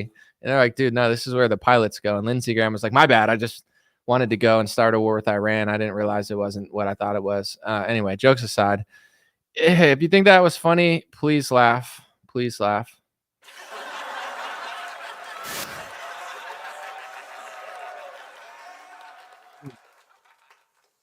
If you went in the cockpit and you saw your pilot was a white guy and had neck tats, arm tats, and his whole body was basically tats, maybe a few face tats too, would you be nervous? Or would you be like, oh, I don't judge, I don't judge my pilot. It doesn't matter what he looks like. I mean, he probably got this job because he deserved it. Would you be nervous if your pilot had neck tats and face tats and all tats? It was a white boy. It was a white guy, but all tatted. Would you be nervous? Yes or no? Say, no, I don't care. I'm not against tattoos. Or would you be like, nah, I'd be a little bit worried. That's something. It looks like a rapper or something. Let me know. Malcolm said, no, I wouldn't be nervous. Someone said former military. Well, you don't know that. I'm saying based off looks. Someone said no judgment. Someone said, I'm nervous if he got the vaccine. Someone said yes. Someone said I wouldn't be nervous. Someone said a little concerned.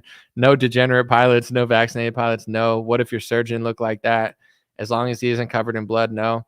So I did that poll online, and it was similar to this. Most people said they wouldn't care. They wouldn't discriminate. They wouldn't, it's just like it wouldn't. Let me look real quick. Tattoos. I did. Let me see if I can find the poll real quick. Let me find it because it was pretty similar to that. Where is it? Oh yeah. 57.3% said nah, wouldn't care. 42.7% said yes, scary. So most people who follow me are better than me. They would look at an all tatted pilot and think, I don't care. Me personally, I would be a little sussed out, I'm not against it. I have friends with face tattoos. I have friends with body tattoos.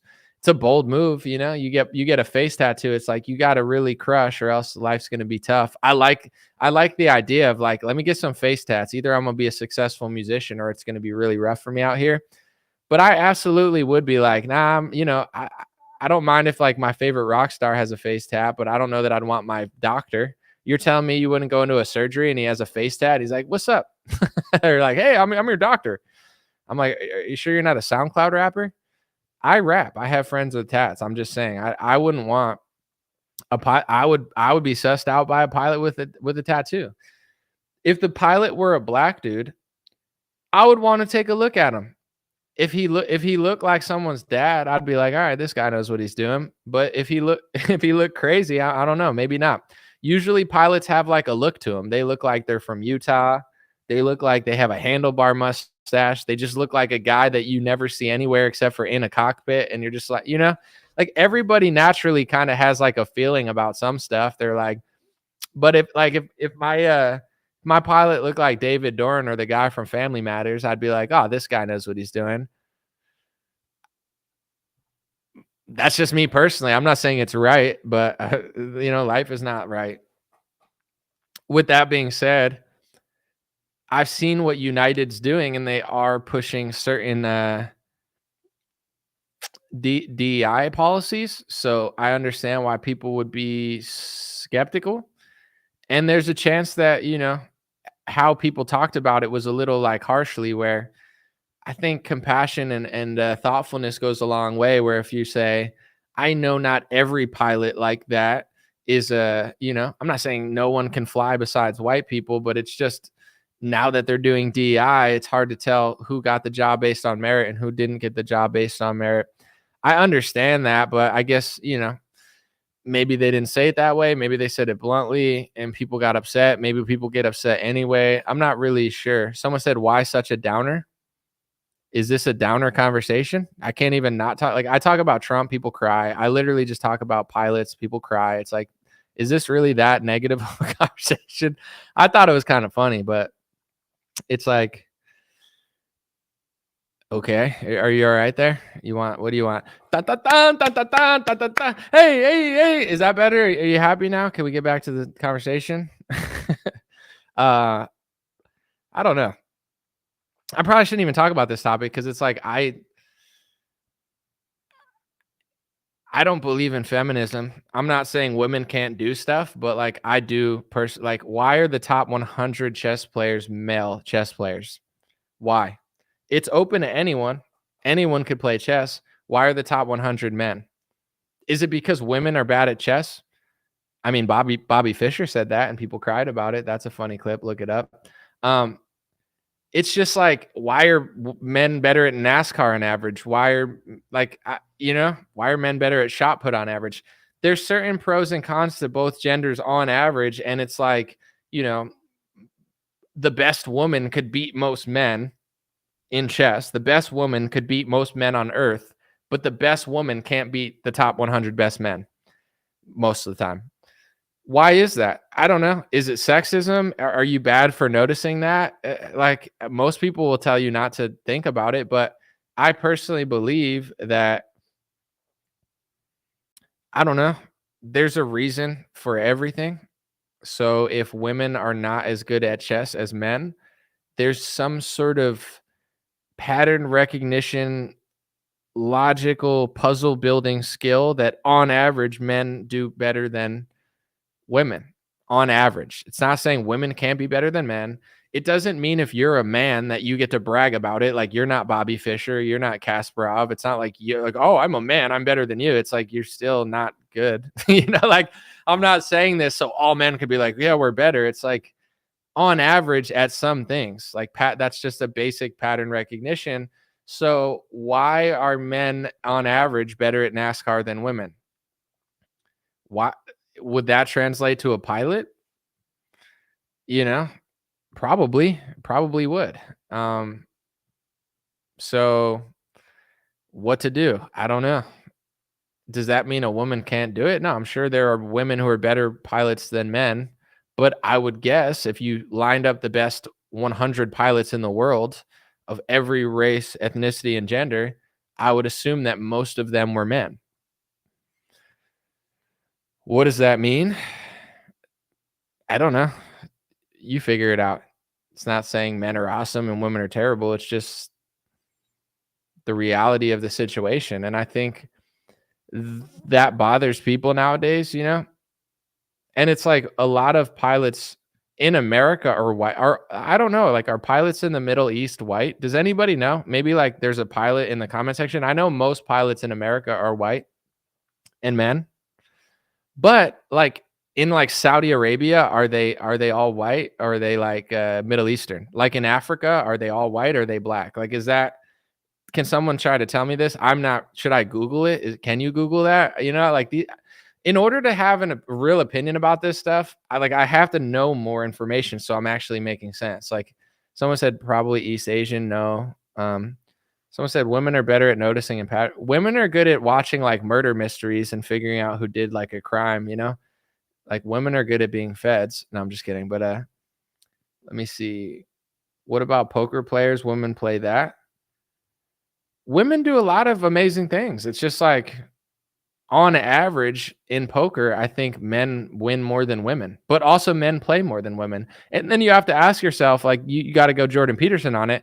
Do more men play poker because most men just want to do that? It's natural. Women feel like they shouldn't do it. They're like, not, these are all data points to compute.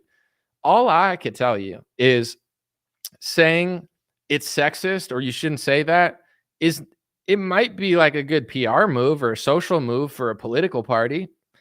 But if you want to get to the truth of things, you can't use those words. You got to be like, why are there more men playing poker?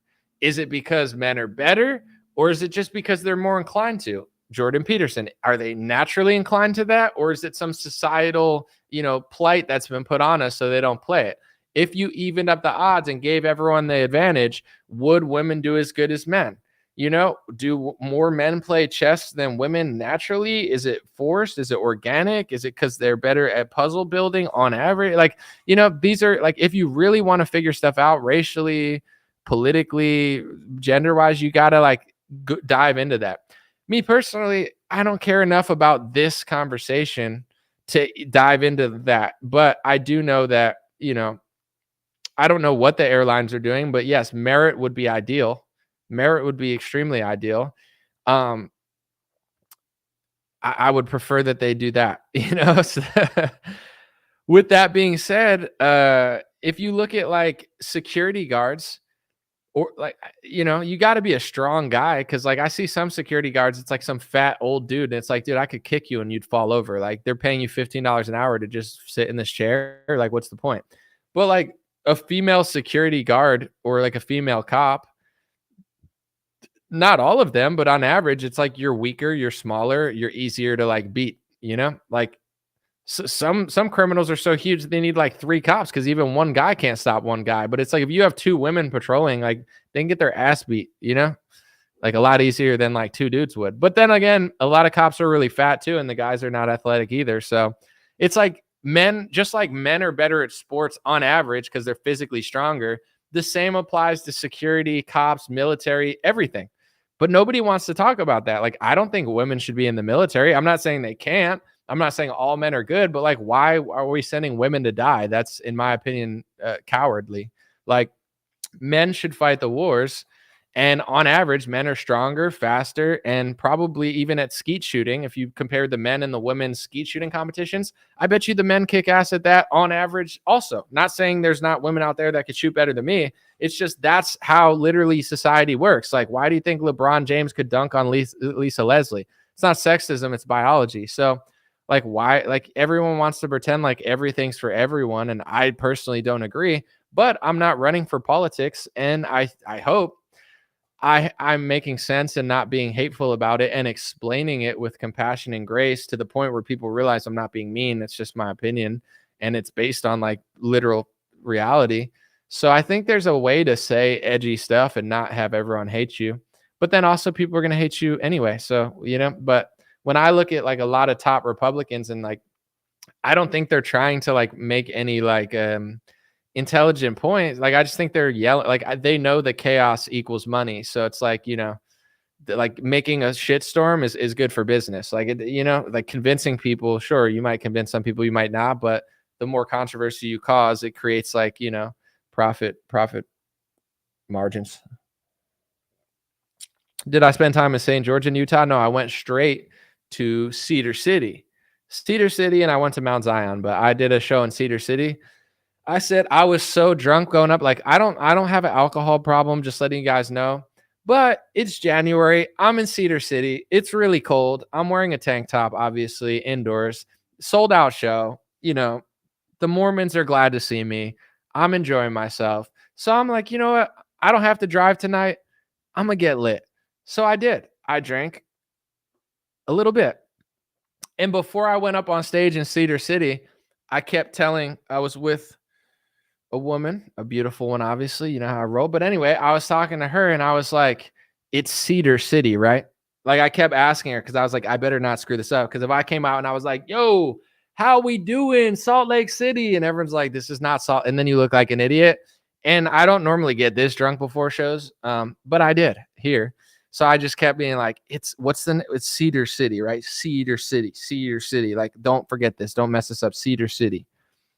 So then I got on stage and I said, Cedar City, how we doing tonight? And people were pumped. They were like, hell yeah, because like it was a good time. I got it right. I nailed the performance. Good time. Yeah, I was simping for Cedar City. Come on, you're out there. I always do a Las Vegas, how we feeling tonight? Orange County, how we feel? Like, get people involved. When I was at Sturgis, I said, who here loves and respects the United States of America? Make some noise. And you had the engines. They started revving their engines and stuff. That's why people say, oh, you can't do that. Okay, then how did I go on stage in front of 10,000 bikers and get a standing ovation where they were revving their engines? Stop playing. The kid can ball with the best of them. $500 fine, said it was probably a dude. Or I was with a female and probably someone hotter than you could get. I'm just saying she's probably hotter than anyone you've ever been with. But, I'm not trying to compete because it's not about that. God bless. But no, it wasn't a dude. It was a woman and she was hot. But, it's okay. Whatever you want to tell yourself. If it makes you feel better saying that that's who I was with, then you can tell yourself that. But it's not true. Cedar City knows it too because they saw. Someone said stop. I did stop. I agree. I stopped. Someone said I'm inking a brand new crumpled up piece of paper. Good luck. Ben Shapiro just dropped a rap diss about Anomaly. I don't think he would. Did he really? That would be kind of crazy. Should I look? Are you lying to me? Should I look? Listen, Anomaly, I'm a prodigy. I'm Ben Shapiro. I am a hero. I am not Queero. I am Shapiro. Let me see. Ben Shapiro. That would be an oddly specific rap diss. I think Ben has bigger fish to fry. I would hope so. It would make no strategic sense to like make a rap diss about me, especially after his last hit, Listen, Anomaly, he's anti-Semitic. Oh my gosh, I like the pleasure. I am a medic. And you're like, oh geez, like Next thing you know, I'm like, there's like 50 articles written about me. They're like, Ben Shapiro smashes anti-Semite. That's what they try to call it, like anti-Semitic YouTube channel. And then you go to my YouTube channel. It was at the time when I just like talked to Roseanne, and it's like, that's my last video. It's like, oh yeah, totally. Do I like Ryan Upshurt's music? I don't dislike it. I just don't listen to it personally. Someone said, I can't stand Shapiro. That song is horrible. I didn't listen to it because I knew I would hate it. It's like, yeah, what's up, Republicans? We're totally who we say we are. There's only two genders. I got an offender bender with a Muslim. What's up with the Muslims? Oh my gosh, I'm Ben Shapiro. Oh my gosh, I don't want to start wars. Let's just get world peace. I love a foreign country, but if you say it, I'll call it hate speech. Oh my gosh, yeah, what's up with the two genders and the Muslims? And you're like, whoa. Wee, you know, banger alert, banger alert. Hey, back up. Come on, boys.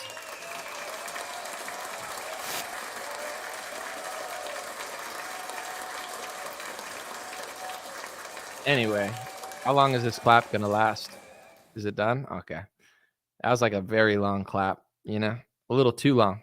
Reminded me of the standing ovation that Trump gave Hillary Clinton. Oh, there's my Trump derangement syndrome coming back. It's like Trump's like, lock her up. Lock her up, and people are like, and then Trump wins an election, a really close one, and people were like, and then when Trump got in, he was like, listen, Hillary and Bill, please stand up. I want to give you a standing ovation because I'm totally friends with you, and I donated $100,000 to the Clinton Foundation, and I'm going to tell my supporters to not lock her up. Everybody in the deep state swamp room, I'm going to hire you. Give an ovation to the Clintons.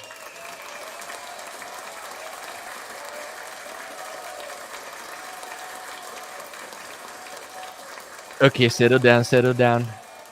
And then I'm going to use a message board to brainwash my supporters into thinking I'm going to lock you up, but I'm going to lock the country up, and I'm going to give money to Big Pharma. And then I'm going to tell them that Mike Pence is going to do something he's obviously not going to do.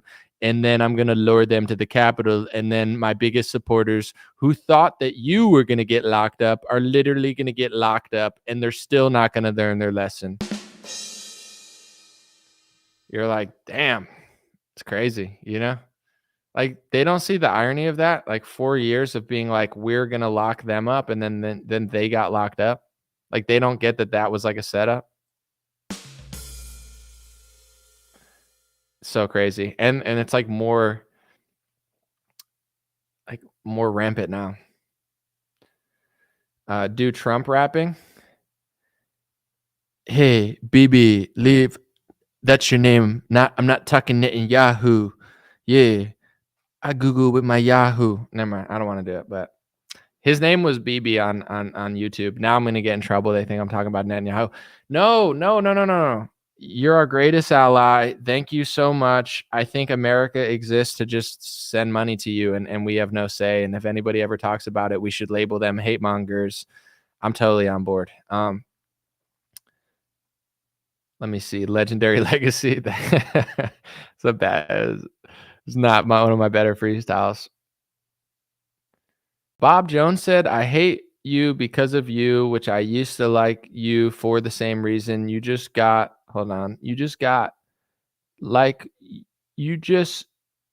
fake news. By the way, are you going to fix your Trump rap at the end you used to do? I like fake news. What? Name one fake news that I like. All right, Bob, since you said I like fake news, I'm going to give you the floor, Bob. Name one fake news thing that I believe that you think is fake, that I think is real. What fake news thing do I believe? Just name one. There's got to be lots, right?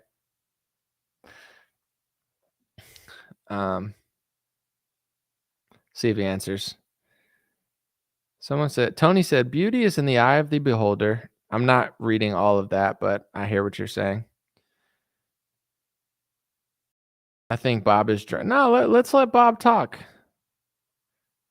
Glad you had a beautiful date. Thank you, Randy. People are still talking about that. I didn't want to talk about it, but someone was like, I was just recalling the story, and they're like, I bet it was a guy. It's like, I bet it wasn't, but okay. Let's see if Bob Oh, living of OV Trump.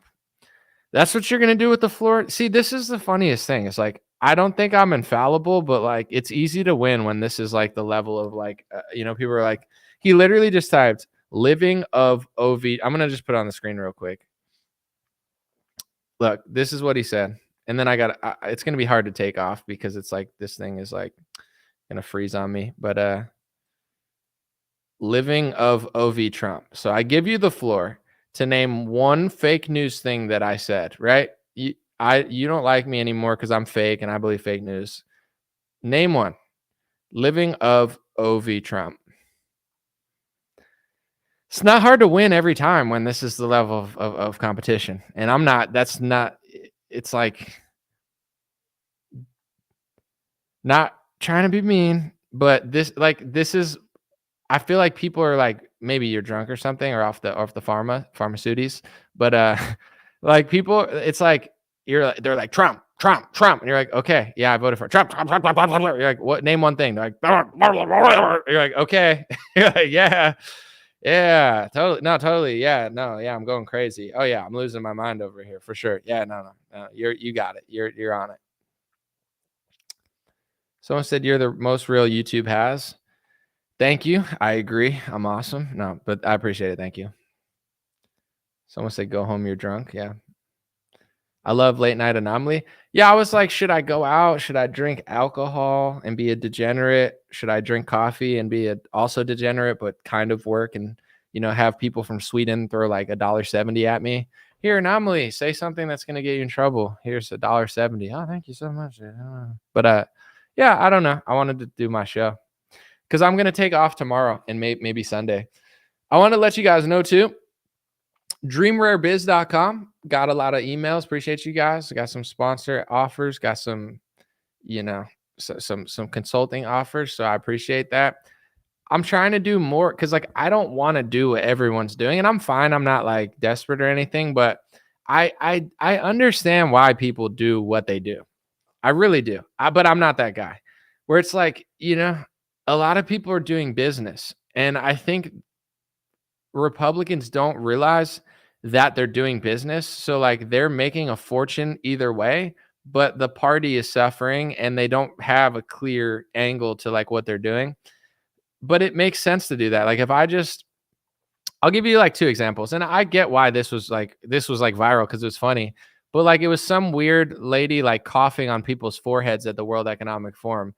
And I get why it was viral because it was funny. And I talked about it because it was funny. And I like funny things. But she's like coughing on their forehead. I'm like, how did we go from forced masking to coughing on foreheads? That gets like millions of views. But then I'm like, here, let me give you this breakdown that is like way more thought provoking. And people are like, shut up, loser. And you're like, all right, well, I tried. I definitely tried. Someone said I taught you a lot about the streaming game. Listen, there's a lot of value in my show. I try to make things valuable. Sometimes I get repetitive. Sometimes the stories are, could be more unique or whatever. But I always try to add value, be funny, or give some like business advice or something. There's some, I don't want to just be like Civil War, and you're like, all right, dude.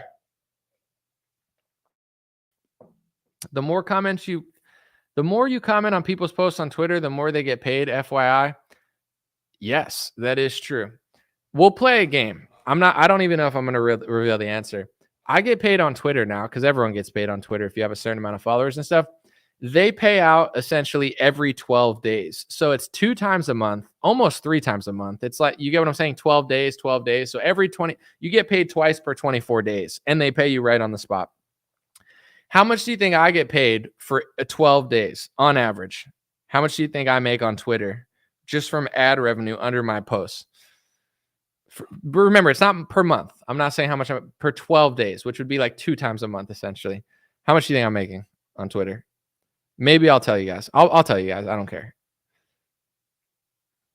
Guess. We'll read some comments. Someone said $69. 69. I know. It says, no, I'm just kidding. But $200 said Wilmar. Billions. Oh yeah, dude. If I was making billions, dude, I would just sit on Twitter all the day. 300K? Hell no. 2,000? I wish. 1,200? I also wish. over 9,000. You think I make 9,000 every 12 days on Twitter? I wish. 260, closer. It varies. It depends how much I post. I'll just let you know. You want me to look? I'll just look it up. Here, hold on. Let me see. Twitter. And I don't think it's that much. So it's not like I'm like revealing my whole life or anything, but they used to never get paid on Twitter. They would never pay you. Oh, they just paid me today. I made $176. The last one was $348. The last one before that was $343. Last one before that was $231. And then it was like $93, $97, $52, $99. Like it would, if I don't post that much, it's like $100.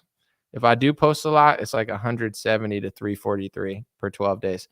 It's not bad. I mean, it's not bad for 12 days. I mean, it's definitely good.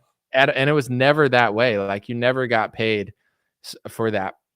But the weird part is it pays to like steal content. Like I don't do that. I try to always like credit or, like I don't like to just like steal people's stuff. But like if you just steal content and post all the time, they don't care. It's so weird because I've spent my whole career on Instagram, on Facebook, trying to make like at least original content. Obviously I use some news clips, but it's like, I don't just like, my Instagram's not just me posting other people's content. It's all my own stuff. They don't really reward you for that. It's like, you're better off just copying and stealing videos and uploading them and getting like millions of views. And then you get paid off of that. You can get paid off other people's shit like the whole time. I don't understand. Did Dan Bongino ever respond? I don't think so, but I think I saw him yelling at like Michael Savage or something, but I mean, Dan seems like he's a pissed off guy, so I hope he doesn't bother me. But the point was just like, I don't know. It's like the whole like Trump worship, like yelling Civil War thing. It's just not for me, but God bless him. And I'm sure he's a good guy. It's just like, I can't, it's not for me. Mr. V's got 250,000 off one video on Twitter. Yeah. I mean, it's pretty convenient that they pay you for tweets. Like he makes a fortune, but the smartest thing I could do, which for some reason I never do, I don't know what's wrong with me, but I should be like finding clips that I like and just uploading them to Twitter all the time. Like that would be like ideal. Someone said that would change my entire life right now. I'm not complaining. I made no money forever on Twitter. There was never any money to be made. I just used it because I liked it. And then Elon bought it and then he made it like usable. And it's like, oh shit, I actually made money. And he allows you to say more things than Facebook and Instagram allow you to say. So it's definitely I'll take any money, but Facebook and Instagram, they're kind of going the opposite way. They're pushing towards Reels and other stuff where they don't really pay. And now Facebook, they're incentivizing you to just post like memes and stuff. So I post more memes, but it's like, I don't know. The internet's weird. Someone said, if you started supporting Trump again, you would make more money. I promise. You're 1,000% right. If I only cared about money, I would do what Vivek does and just like pretend like I like Trump more than I really do to use him and exploit him. But I don't do that. You're 1,000% right. There's way more money in supporting Trump. If I just came out and said, Stacey Abrams, bad, Fani Willis, bad girl, bad girl. And then it would get like 100,000. Yeah, that's where the money is. There's sponsorships, there's opportunity, there's speaking gigs, then you can get hired. Like I've definitely lost a lot of money and like a lot of reach and a lot of followers saying what I really think. It's not ideal. If I would just like literally, if I came up here and went, did you see Donald Trump? Oh my gosh, he was handing out pizza. Oh my gosh, he supports our troops. Oh my gosh, Biden, did you see? Or if I was like, Biden's so old, he's crazy old. You see how old he is? He's like super old. It would like like that would get like millions of views, and I'd be like a lot more wealthy for sure. But it's like, I don't know why at that point. With me, if I'm not inspired, I can't do it. Like, and I'm not gonna like put myself on a pedestal. But here, let me raise my chair real quick so that's the difference between a real artist and a clone. But it's like, I'm an artist, I'm a creator. I'm if you look at some of the stuff that I did over the last couple of years, these are unique reports that are not built the same way everyone's building them. Like most people, they're professional thieves, they're clones. You go to their Instagram, they're just stealing everybody's content. They're none of it's theirs, And then there's other people, like, I'm not going to name names, but I know people that for sure they're just trying to pretend to be me to make money, but they're not me. So they keep like getting like running into walls, and then they have to like steal someone else's identity. They're like identity thieves. It's like, oh, let me pretend to be Anomaly because he's getting more attention than me. And then like when that runs out, they're like, let me do this. And they're constantly just pretend, like chameleons, where they're like trying to figure out a gimmick in order to like stay afloat.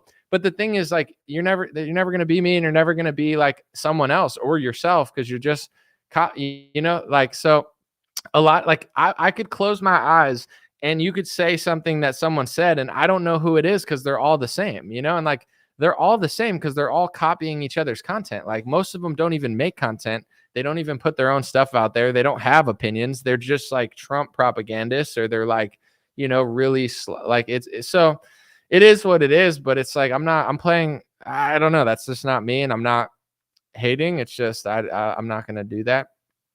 And who do I like? I don't listen to political stuff, to be honest. The best interview I've heard all week was Michael Jones on Jason Whitlock's show. And I'm not a huge fan of Jason Whitlock either, but that was the most interesting thing I've heard all week. I'm not listening to Brett Weinstein on Tucker Carlson. It's just gonna make me dumber.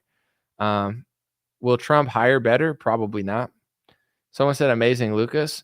I don't listen to him, but maybe I should start listening, since you don't like him and me. So he's probably doing some interesting stuff. I don't know. I'm into like mixed martial arts podcasts. I don't know. I like to not like, I spent too many years in politics and I'm just like burnt out. So I like to listen to mixed martial arts podcasts and like fighting podcasts, boxing, stuff like that. But who do I like?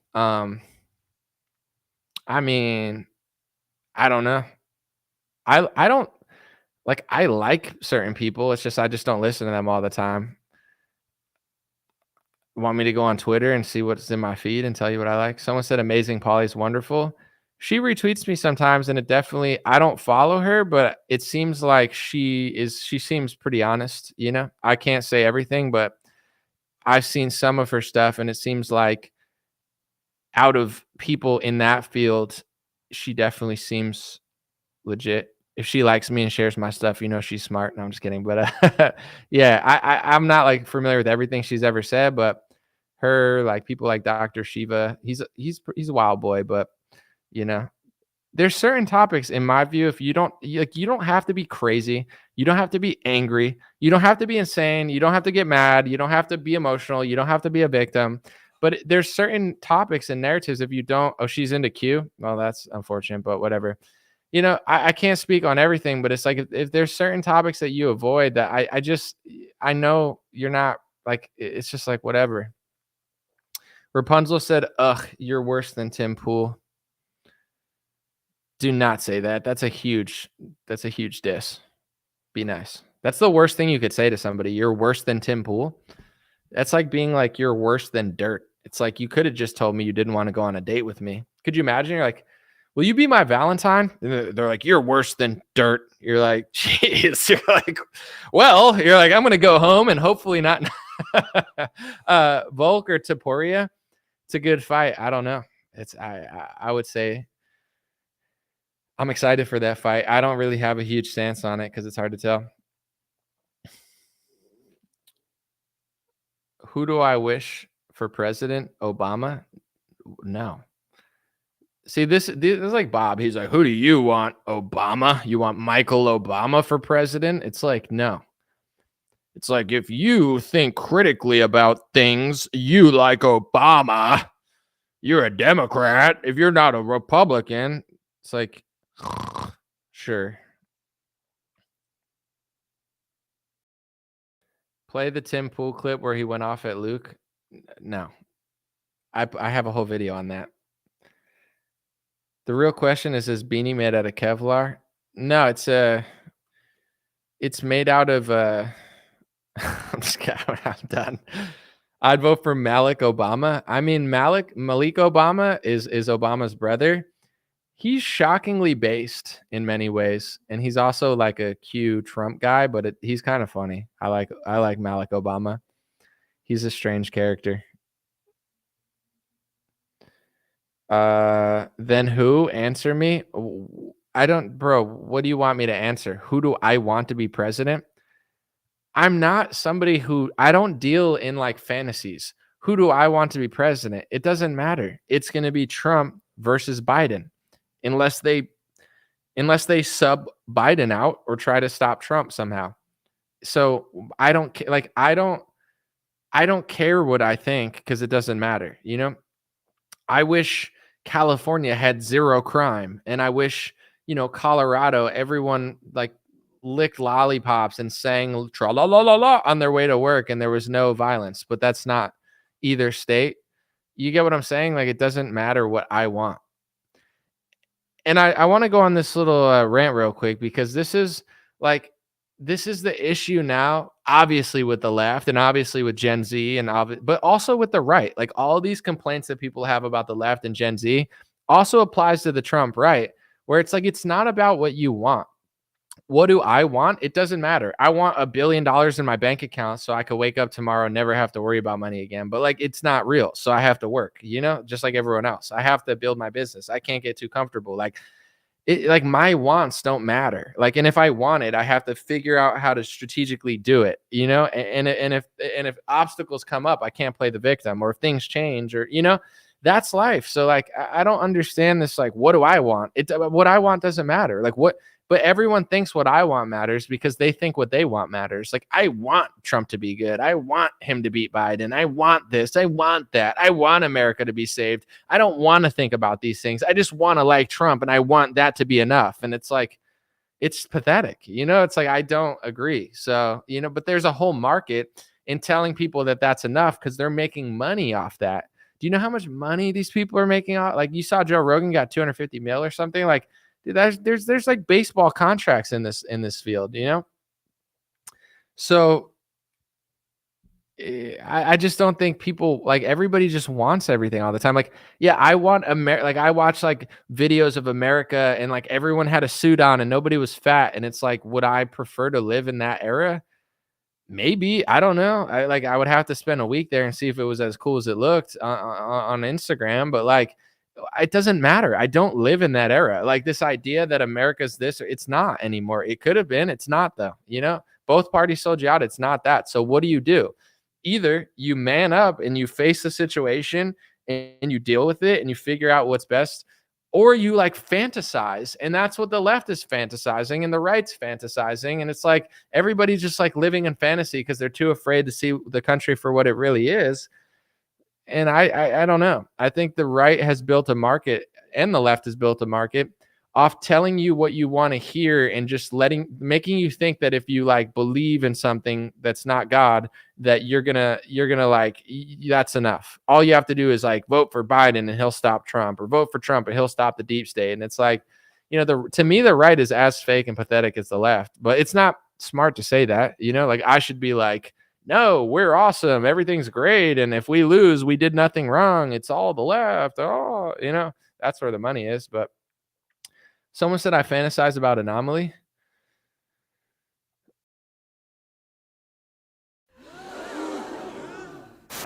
I don't know if I should be happy or grateful. I don't know who you are, Enough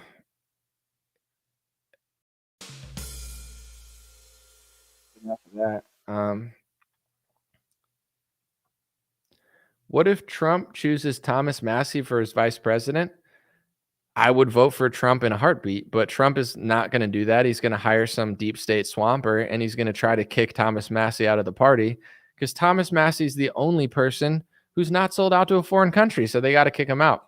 Yeah. If Trump put Thomas Massie as his vice president, I would endorse Trump, and I'll be like, that's our guy. He's the man, but it's not going to happen.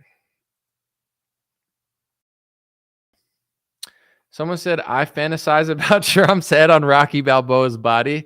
I've seen that. Like, dude, when you like, if you even if you like Trump and you want to vote for Trump and you think he's better than Biden, if you listen to my podcast and just be semi-honest with yourself, you're going to start seeing how insane all of these other pages are. Like I can't get enough of it. It's so funny. Citizen Free Press. They say that they're like this non-biased site or whatever, but I like the guy. He follows me. He's cool. But he's just like posting AI images of Trump with like cowboy hats on. And he's like, aye, patriots. And it's like, they're like cosplaying, or they'll like Photoshop Trump on Rocky Balboa. And it's like, Trump's fat, but you pretend like he has an 8-pack abs and he's like beating up the deep state. It's kind of funny. Like, there's nothing wrong with a meme, but it is like Taylor Swift for conservative men. They're like, Vivek is like Robin and Trump's Batman. And people are like, oh yeah. And it's like, it's so fun. It's like so weird. And if you consume enough of that content for 4 years, like your brain's gonna rot, and you're not even gonna realize that like you're not even thinking about anything anymore. Someone said, so you like Biden? No.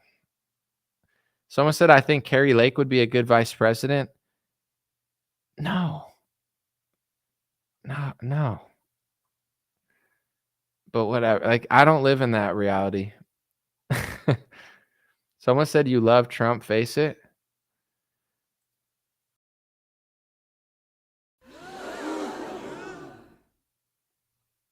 Sure. Those memes are so retarded. I did post a Trump 40K meme back in 2015, so I'm excused.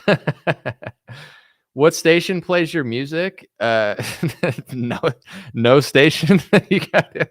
You think a radio station plays my music? No, you got to go to like Spotify, Anomaly, AN0MALY. You're not going to hear it on the radio.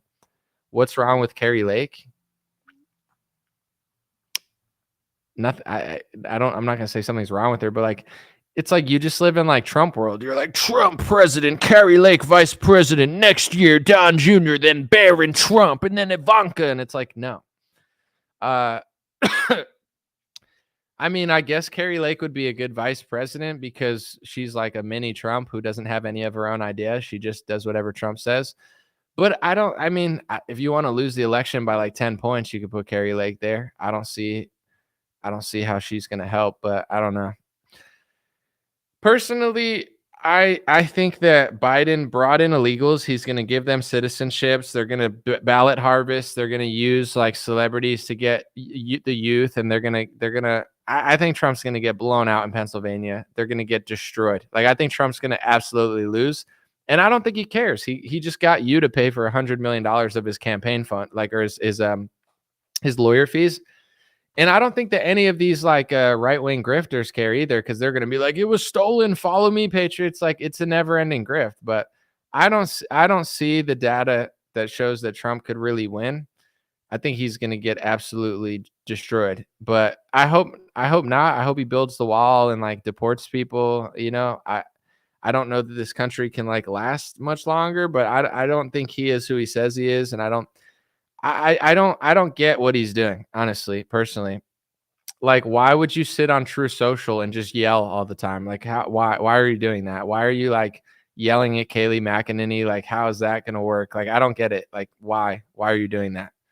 I don't think the guy wants to win personally, but I think he just wants to not embarrass himself. So like, he didn't want to get embarrassed by DeSantis. He doesn't want the left to embarrass him. I think he's just running to like not lose, you know, but he's going to like, I think he's just like, like he doesn't want his story to end the way it ended. So he's just like running to like not have that be the ending, but I don't see it. Someone said, make up your mind. Bob, you can look at the results, but here's the thing is no one's going to believe that it's real. Like, if Trump loses by 5 points or 10 points, no one's going to say that it's real. They're all going to just say it's stolen. There is no end to the Trump thing. Like, there's no end. There's no off ramp. It's never over. He wins. It's not over. He loses. It's not over. People are stuck. They're stuck this way probably forever. Like, I don't know what to tell people. I don't know why people can't think straight, but I don't see an end to this. I think if he wins, he wins. If he loses, they'll say it's stolen. They'll run circles around him for the next 4 years. They won't think about anything other than what he says. Like, I think Trump permanently broke the brains of Republicans. But But I don't know. I'd love to be proven wrong. I'd love for him to like crush it, you know.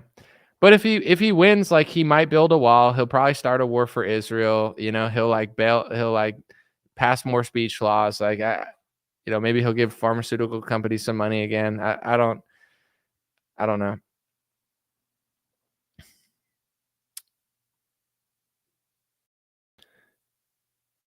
Someone said, you want California to continue to be one of the worst states to live in? I vote all Republican locally, and my vote doesn't matter for president, but locally I vote Republican. I don't vote Democrat. I'm just saying I don't think the Republican Party nationally is running a smart campaign. I don't see it. If you see it, good luck, vote and run. But in order to win nationally, you have to try to win and put together a strategy that actually makes sense. You can't just sniff your own ass and tell your supporters everything they want to hear all the time. Like that's not it works to make money off your supporters. It doesn't work like nationwide. That's all I'm saying. But nobody wants to hear that. Like they just want to sniff Trump's ass, and then if he loses, they'll say that it was stolen. So it's like there's no end game. That's all I'm saying. Locally, yeah, I vote all Republican, obviously. Someone said, stupid, if you hate California, you should love communism, but I bet you're too stupid to know why. It's an odd take, but okay. Someone said the GOP doesn't care about you and me. Of course not, but they're better than the right. They're better than the left is on a lot of categories, but people don't have to agree with me, but I used to see it as like they're trying to hold the line against Democrats. And a part of me still kind of believes that. But also I see it as a show. Like say the lockdown. It's like Trump held the line against Democrats for 3 years. And then he opened the floodgate. Like that's how I see it, as like a Days of Our Lives season 20, where I used to think that Republicans sucked, but they were holding the line. But now I see it as they're actors. Like I think Matt Gaetz is an actor. I think Ted Cruz is an actor. Donald Trump's an actor. Even DeSantis in some cases is an actor. And they're just pretending to try to stop it. So instead of I'm thinking they're going like this, they're like doing this, and then they're like, okay, open the gate, and then it all goes through, and then they're like, wait, close it. Oh no, how did that open? Like I kind of see it as that. Like it's this big kind of like show where they're just pretending to stop these things while they're passing speech laws for a foreign country that they totally don't work with, because now it's a hate speech offense to say that they're working for a foreign country when they are. It's like that's how I see it. So it's not. I think people will figure it out eventually, though, or they're just going to get like destroyed. So I hope people will figure it out, but we'll see. Someone said not DeSantis. His name is DeSanhedrin. I don't know. That's funny. I'm not sure what you were suggesting, but it's just pretty funny. Anyway, I like a good name pun. Someone said Trump will use the illegals, Sanders said, made citizens to lock people up in FEMA quarantine camps when disease X comes. Sounds crazy, but now nothing's that crazy. I'm not saying you're like wrong, but they're going to do some weird stuff. I don't know. There's a few things you could look at where it's like if Republicans really cared, they could have done these things, but they didn't do it. Like look at who Trump pardoned. His pardon list was egregious. He could have overturned the Smith-Mundt Act. If you want to talk about fake news and propaganda, the State Department, a lot of what you're seeing is propaganda on Americans done by Americans. You understand? It used to not be legal for the State Department to just run unending propaganda on American citizens. Obama overturned the Smith-Mundt Act or reinstated it and allowed the State Department to push propaganda on you. When Trump got in, he didn't switch it. He's in on it. He doesn't care. Like this idea that Trump's fighting Obama, that's for you to believe. Like, I don't believe it. He could have overturned domestic propaganda, just like Ted Cruz could have voted against the FISA spying bill. Republicans complained about FISA spying, and then they voted to keep FISA spying. They kept the Patriot Act. They hired the the swamp. They locked the country down. They're all jokers. But people think if they just keep voting, it's going to change it. I think people need to figure out that it's happening, and both sides are too stubborn to admit it. So it goes on. Someone said Trump doesn't say a word what's being done to the children by the trans activists. Well, the reason that he talks about it sometimes, but DeSantis talks about it. Say what you want about DeSantis. He's sneaky. He's not your best friend. He's definitely passing speech laws. But DeSantis is actually kind of conservative, and he actually believes that. Trump is not conservative. He's a New York liberal who used to donate to the Clinton Foundation. You could find an article from 2012.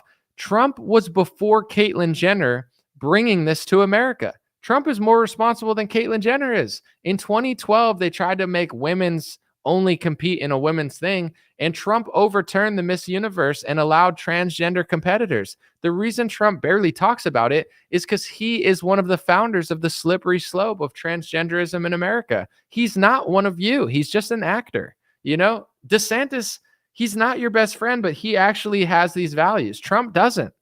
He pushed transgenderism before Caitlyn Jenner did. That's why they're friends.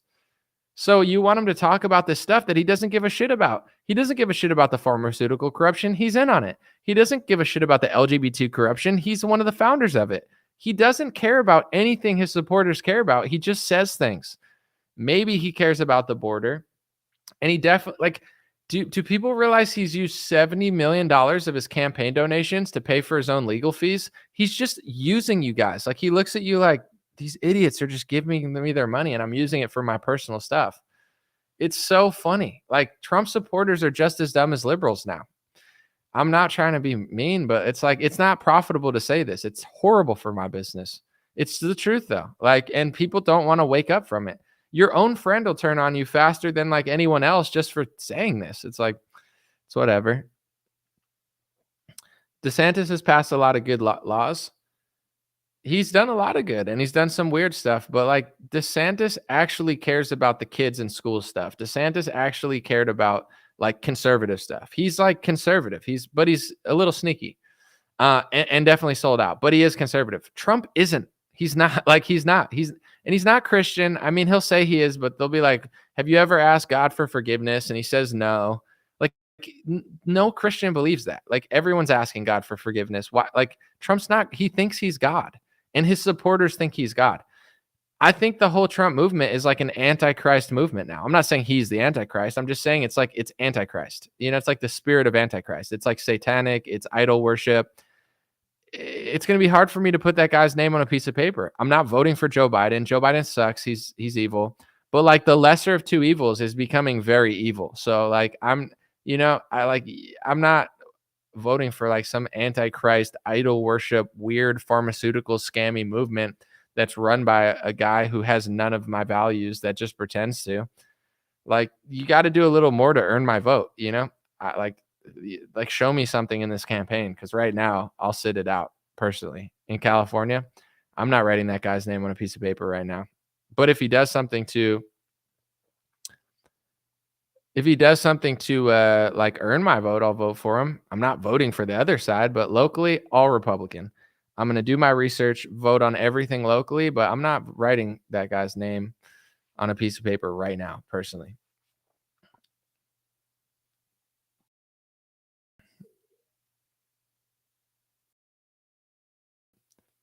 Someone said Trump's life has been ruined for daring to be president and trying to fix shit. Being president doesn't mean you can do whatever you have to do what the board of directors want. Yeah, I'm not going to fully disagree with that. I think they do hate him because he slightly tried to do something, but Trump is a total puppet. He's not really doing anything. Trump just acts like he's doing something different, and then he's a puppet. And I think you even alluded to that. You said he can't do what he wants. There's a board of directors. Who's the board of directors? If Trump is powerless, then who's running the show? I don't disagree with you. Who's running it? Who's puppeting Trump? Who's not allowing him to do anything? Why is he not allowed to do anything? These are questions you got to ask yourself. And when you come to that conclusion, if we can get to that conclusion, and I agree with you, and I say Trump tried to do the right thing, that's why they hate him. but he can't do what he wants to do. And there's a board of directors. Let's say I completely agree with you. If that's true, why is everyone acting like Trump can do something this time? Why is everybody acting like he's not a puppet or he has all this power? Like, what's the point? If you can admit that he couldn't do what he wanted to do, why are we pretending right now? Why are we not coming together and being like, listen, he really didn't do that much, and he's not even in control of his own presidency. You understand? It doesn't make any sense. Maverick said you are glowing, bro. No, the people that led you to the Fed trap that are rotting in prison now, they're glowing. You know, the people that told you to go to the Fed event where now hundreds of Trump supporters have to have their lives ruined because they got set up by the ultimate Fed, Donald Trump, who took hundreds of millions of dollars from donors. It's like you say Trump took money from Pfizer and people say, who paid you? Who paid me to do basic research and find out? Like, if I started selling vaccines, wouldn't you think I sold out? But Trump can't sell out, right? It's just a conspiracy when you say it. What part of what I said bothers you or makes you think that?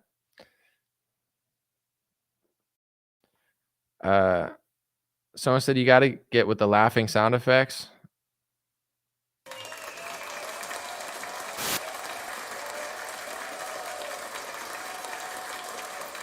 Someone said, let's all just admit we're here talking about it and none of it matters. Here's the thing, though. It's like this is the issue with politics, because it's like I'm trying to be inspiring and uplifting. I'm not trying to make people feel bad.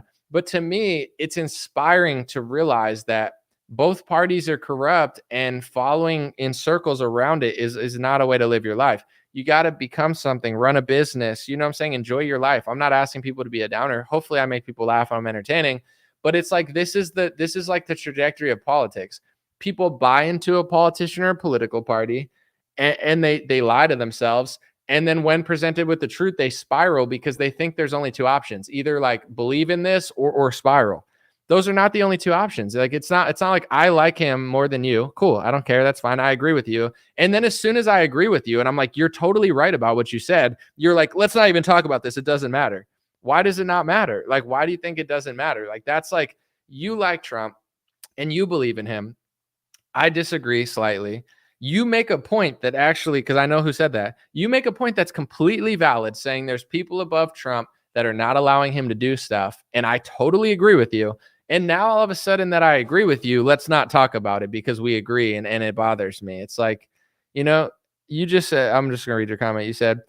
You just said a president can't do anything and we need to admit it. Okay, we admitted it. So why are we having a discussion about it? Let's all just be black-pilled and cry. See, that's what I'm talking about. It's the defeatist mentality of like, there's only two options. Either I believe a lie or I learn the truth, and it's a black pill. It's not a black pill. Black pill means you're depressed and crying. I'm not asking you to cry. It's like, you know, it's like if there was a pharmaceutical salesman at your door and one of them had a red hat on and one of them had a blue hat on, and I'm like, yo, they're both trying to trick you, and you're like, what do I do now? What do I do now? It's like, stop panicking like a coward, you know, like just tell them the truth. If you tell them the truth, they'll have to not do it. That's like politics. Once enough people figure this out and they like confront the politicians peacefully and respectfully about it, they can't do it anymore. The only reason it works is because that's the average person. Idol worship and then spiral. Idol worship, then spiral. It's like Antichrist. It's like satanic. It's like worshiping idols is Antichrist vibes. You're not supposed to worship idols. If you're Christian, idol worshiping is extremely sinful. You're not supposed to do it. It's like, I believe, isn't the first, let me make sure. I want to look up. Hold on. Because I don't want to be wrong about this.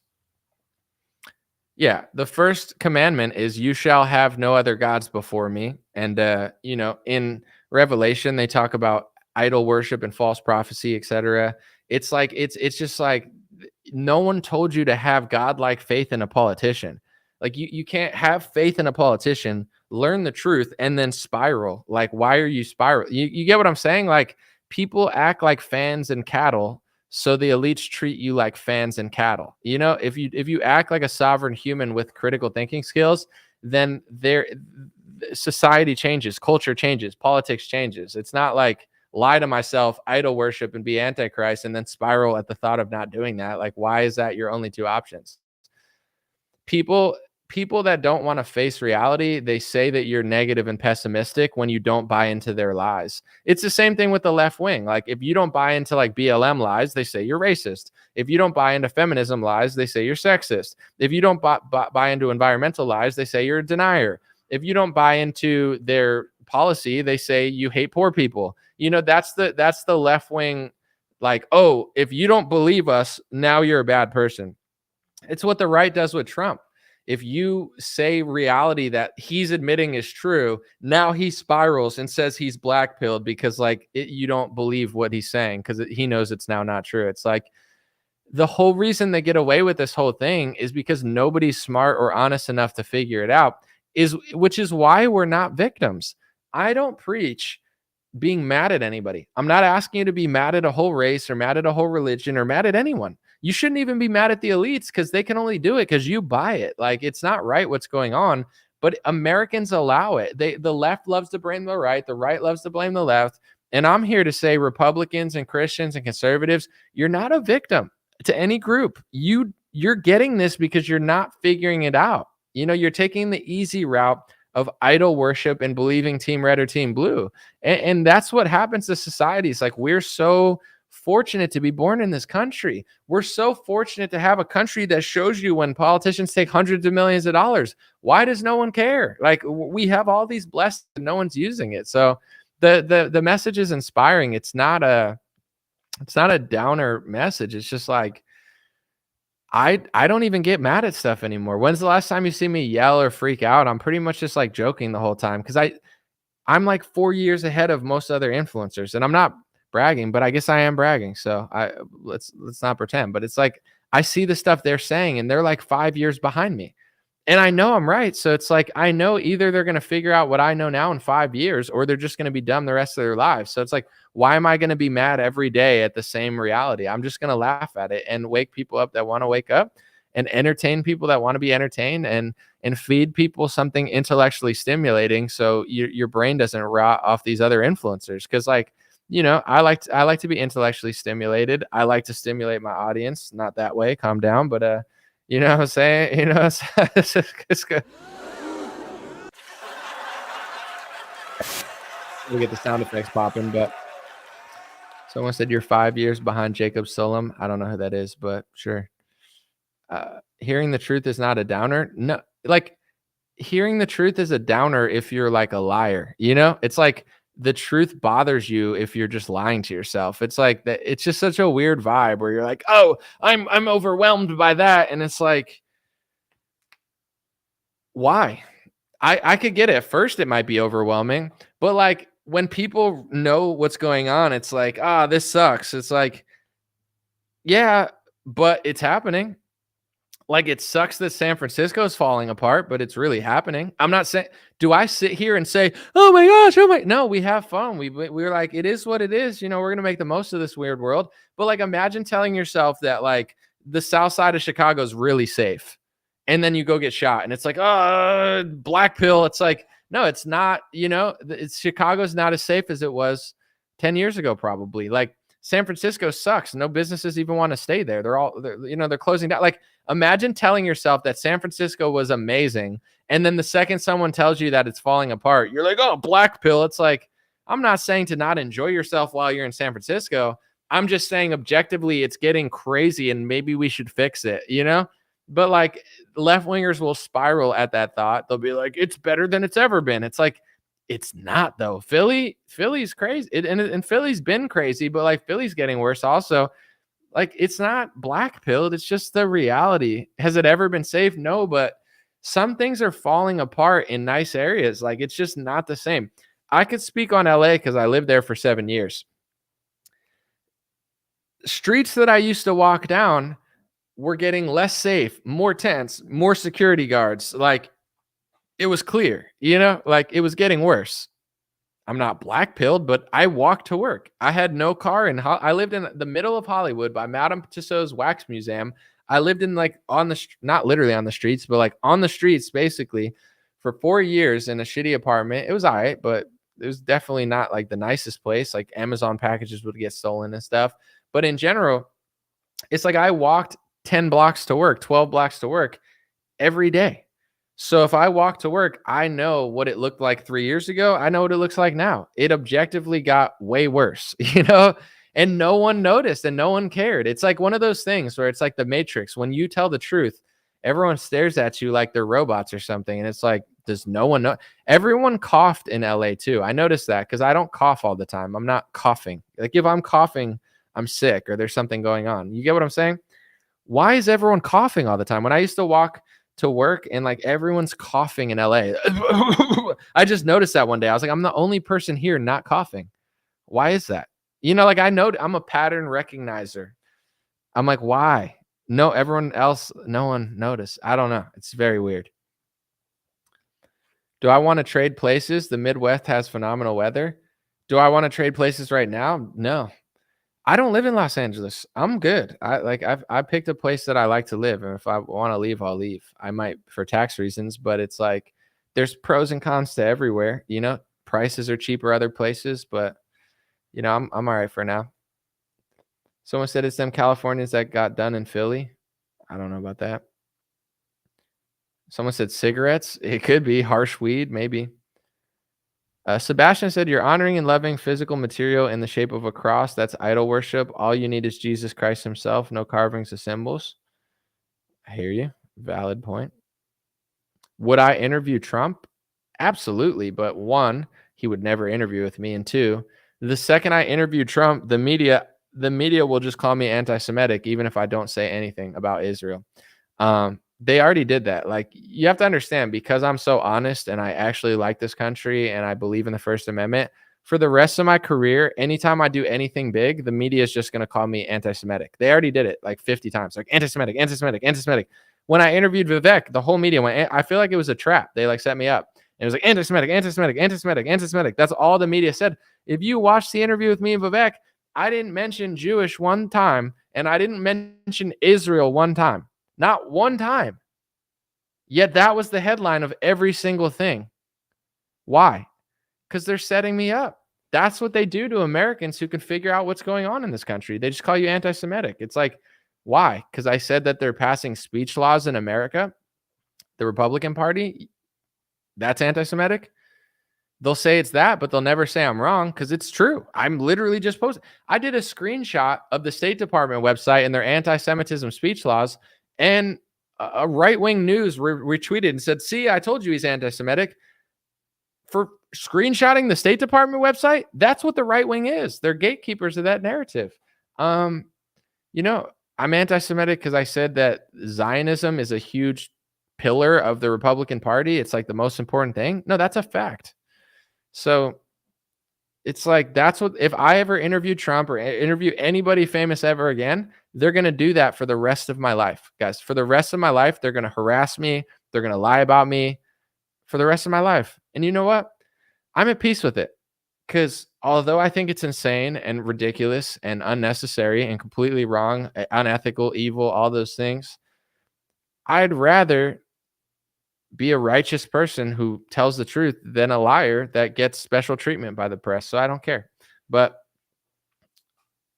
it's like there's layers to the game that they're playing. If you figure it out, they harass you. If you figure it out further, they do this. And look at Thomas Massie. Thomas Massie is one of the nicest people in Congress. He loves America. He loves like food, like meat and like holistic stuff. He's an all around nice guy. But Thomas Massie's only problem in the eyes of the press is that he doesn't believe in foreign aid. He thinks that all foreign aid is a tax on the American taxpayer, and we could support our allies without funneling your money to Ukraine and Israel. And he gets called anti-Semitic all the time. He just doesn't give a shit. But he's the only person in Congress that does it. He doesn't believe in speech laws. He doesn't believe in foreign aid. And he's the only one. The only one. Sometimes they'll pass a hate speech condemnation bill, and every single member of the Republican Party will vote yes, and Thomas Massie will vote no. And he'll explain why he votes no, and the entire press will harass him and call him anti-Semitic. That's politics. I know people don't want to believe it, but that's what's happening. It doesn't matter. The entire Congress, besides a few people. And honestly, some of the people like Ilhan Omar that are against certain things, they're idiots. And Jamal Bowman, I'm not here to tell you he's awesome. He's an idiot. His brain is like a rock. You know, it's like it's like if Nancy Pelosi votes the right way one time, I'm not saying she's good. I'm just saying like it is what it is. But Thomas Massey, when he votes with them, he explains why. You know, he's like, I don't believe in speech laws. This is passing a speech law into Congress and opening the door to say that certain things are hate speech when you criticize a foreign country. Why is he the only one? He's the only one. All of Congress, you know, and that's the life that you have to live. Trump tries to throw you out of the party. DC Drano tries to throw you out of the party. APEC tries to throw you out of the party, and they smear your character for the rest of your life. That's what you get.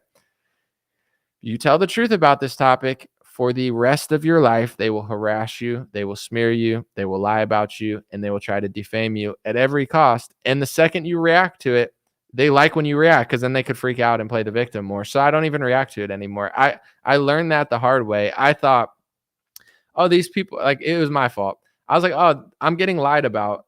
Maybe I should try to correct the record. But then I realized, no, they want a response from me so they can like freak out and act like I'm being crazy. So then I just ignore it now because they almost like want you to get upset. So then they could point at you and freak out more. Like it's like the chaos fuels them. It's like Antifa vibes, you know? I'm not saying they're Antifa, but it's like they fuel in the chaos. So it's like when you just have to like laugh it off and be like, okay, they're lying. Because if you ever like respond or be like, hey, did you mean to lie about me or did you mean to say that? Like then they spiral and they're like, oh my God, oh my God, oh my gosh. So I think Thomas Massey figured that out probably. He never like responds to anything. So how can a change be made? Does voting work? What's the answer? You can vote for the politician you think is best. I think strategically that makes sense. Vote for the politician you think is best, right? If you think Trump is better for the country than Biden, vote for Trump. I'm not asking people not to vote. In fact, I kind of want him to win for obvious reasons. I think he'll fix the border problem to some extent, and that's more than anything else, you know, that I could really like. What the rest is whatever. And honestly, he'll pick better Supreme Court justices, although they're sold out too. But what I'm saying is your job when you vote, it's not over. If what I'm saying is true, which it is, voting is not going to change it. But I'm not saying not to vote. Vote if you think it makes a difference. But then like it's not like a sports game. If you just like vote for Trump and want things to happen and they don't happen, it doesn't end with the vote. You got to let the Republican Party know that you know what's going on. If not, they're just going to keep playing these games. And the left plays off the right, and the right plays off the left, and they fundraise off the chaos. And some of them, they're purposely doing it, you know? When it comes to like January 6th or Charlottesville, the left benefits from these events because then they could point the finger and it's like, you know, look how crazy these people are. So it's like as much as they hate these events, they like when they happen because then they could be like, look how crazy the right is. And it gives them a talking point and a fundraising thing. Look how much money they've fundraised over the last 5 months off of certain foreign policy events, etc. I'm not like, you know, they're making a fortune. You know how much money, like billions, billions, billions, billions, billions, billions, send billions to this country, send billions to this country, billions, billions, billions. The governor of New York, 170 million, they're just freaking, it's a money bonanza. See, and you have to understand, it's like, I'll bust my ass my entire life to tell the truth to you guys. And they'll make more money in a single day just from using taxpayer dollars for something and giving it to somebody. There's no point of doing what I'm doing. It makes no sense, except for I believe in it. You know, like it's not a profit. Like the money's in doing that sort of stuff. Like they got billions of dollars in politics, billions of dollars from donors, like floating around. Like that's where the money is. It's not in doing this. Like what, you know, but it's whatever. Giant Bulldog said, why does this guy seem so whiny? Not whining, don't care. I'm happy with my life, not upset. I'm just talking about stuff. Do I ever talk to Fleckas? Not anymore. Fleckas we moved away from each other a long time ago. And I've texted him one time in the last year, but him and Richard Ratboy do that show. But no, we don't really talk. Fleckas is very like, you know, he's in his zone and I think he likes to just do his own thing. He's kind of introverted in some ways. So always wish him well. God bless him. No bad feelings about it at all. I see some of his content. It's funny.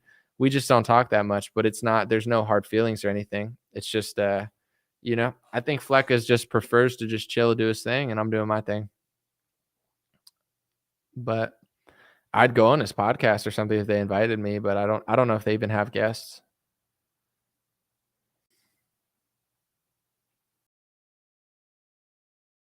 All right, I'm gonna head out in a second, but appreciate you guys. Thanks for someone said press the X if you don't want to hear anomaly wine. You spelled wine wrong, but it's okay. I don't know if I'm really whining though, because to be honest, I mean, I was explaining certain things, but I don't feel like a victim. Everything happens for a reason. I don't, like it's the price you pay sometimes to do certain things. Like nothing is easy in this world. Nothing comes at zero cost, and everything comes at a cost. Selling your soul comes at a cost. Playing it safe comes at a cost. Working for a major corporation comes at a cost. Censoring yourself comes at a cost. Everything comes at a cost. So that the ultimate like moral of the story is not like feel bad for me. I don't care. I'm fine. Um, the moral of the story is like it is what it is, and just do what you got to do and enjoy your life and do something of value. It's rewarding. It's not like I don't act like I feel so bad for myself. I don't care because I'm not an envious person. You start feeling bad for yourself when you want to be somewhere else. That's when it's like this weird shame, guilt, envy, like all these things where you're like, I don't feel like I'm a victim.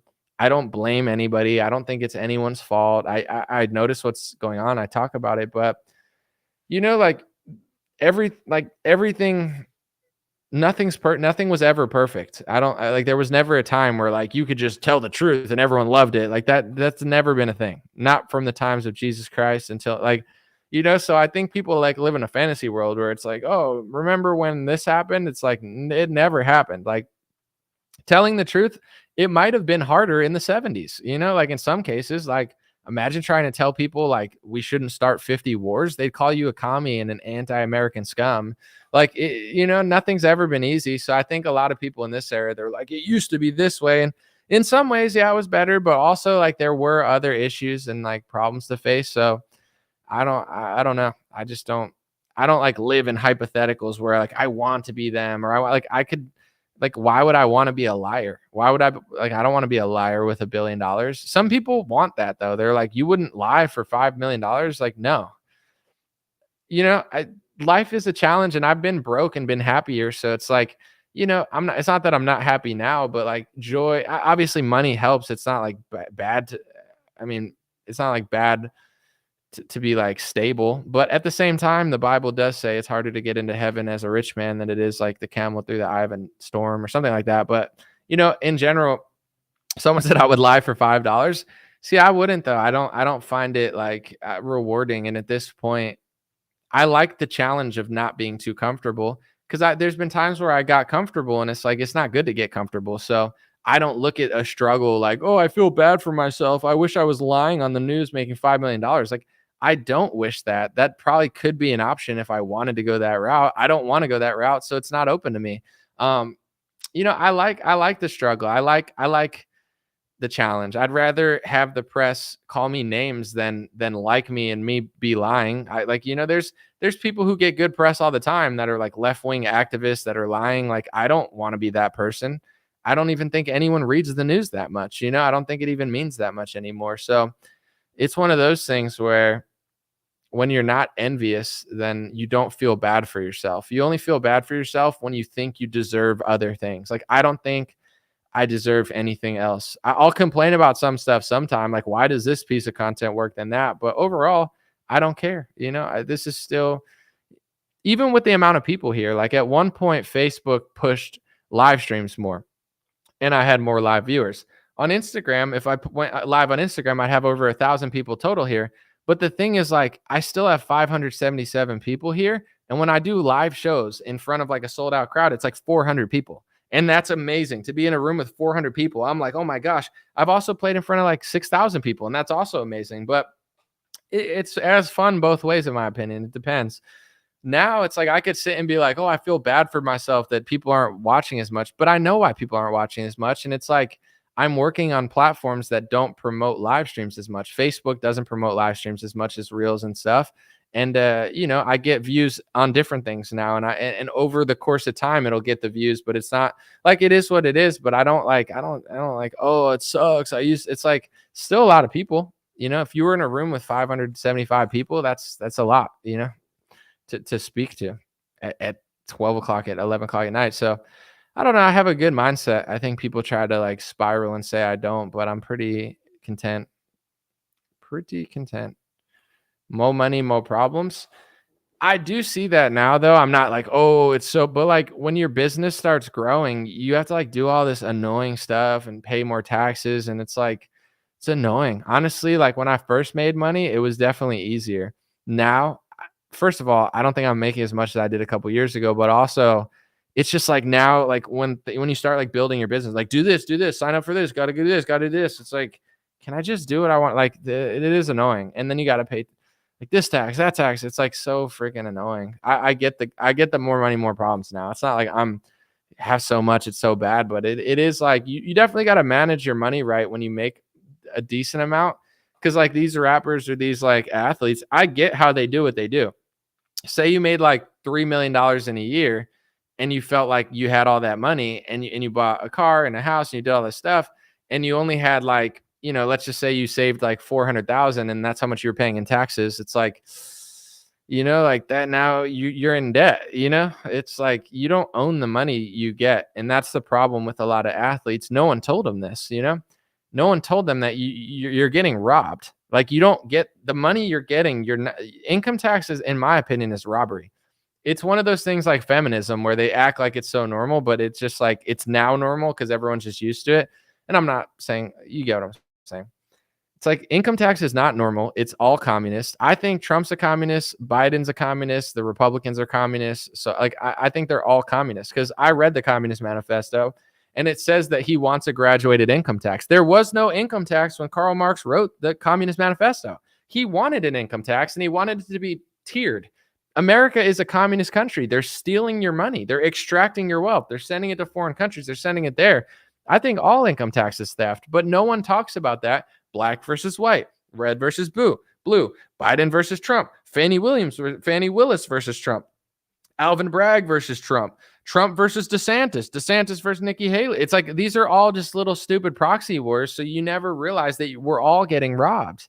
You know, I've paid too much in tax. I probably paid over $100,000 in taxes over the last couple of years. It's disgusting. Maybe I should be better at like doing write-offs and stuff, but I paid my fair share. I paid too many taxes. Why am I paying $100,000 in taxes? It's freaking insane. I'm just getting robbed. The state is robbing me. The country's robbing me. And what are they doing? Like blowing up kids and trying to make everybody homosexuals in Uganda. Like, what are they doing with the money? You know, funding like a Smith Mundt Act propaganda so they can use it against me. Probably having feds trying to set up Trump supporters at like, you know, fake events and stuff. It's like so crazy, but nobody cares. Like Trump supporters are just as complicit as liberals. No one has a plan except for Thomas Massie and Ron Paul and a few others to even talk about this, yet no one cares. Do you get why they don't care? If you're talking about Alvin Bragg, no one cares. Oh, Fani Willis, no one cares. Like these are all drama, days of our lives drama to get people to not talk about what really matters, that we're all literally getting robbed. You want to talk about why the deep state is so deep? Because they're stealing everyone's money and growing the government with the money they're stealing from everyone. This was not normal. It's in the Communist Manifesto. I want graduated income tax. At the time of him writing it, there was no income tax in America. Income tax is socialist and communist. It's taking your money. For what? For the state. What's the state going to do with it? Everything they're doing now? Like the Trump is a communist and a socialist pretending to be a capitalist, and he's a liberal pretending to be a conservative. And the Republican Party is a socialist party yelling capitalism. Turning Point USA said nothing about Trump printing trillions of dollars. They criticized Trump not at all for doing COVID UBI commie checks. They don't ever criticize Operation Warp Speed. They just make excuses for it. Their entire tagline is socialism sucks, but they don't even believe it. If you can get a Republican to do socialism, they don't even care. It's all fake and gay. It's fake and gay. Not everyone's gay, but it's just funnier to say it's fake and gay than just to say it's fake, you know? Comedically, it's like if I just say it's all fake, it's like people will be like, But if I make a joke and I say it's all fake and gay, people say. So it's not hate speech. It's just a joke. Or is it hate speech? Not hate speech. It's just a joke. But things are pretty gay, though. Outside of the joke, like, things are getting pretty gay out there. Have you noticed?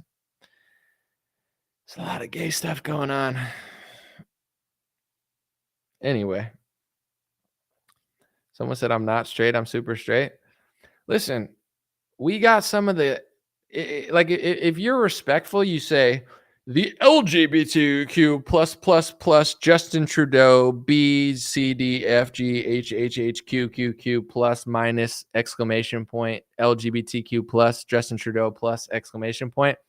Like, you say that if you're being respectful. If you're not, you just say the gays, So I'm going to say it that way because it's funnier.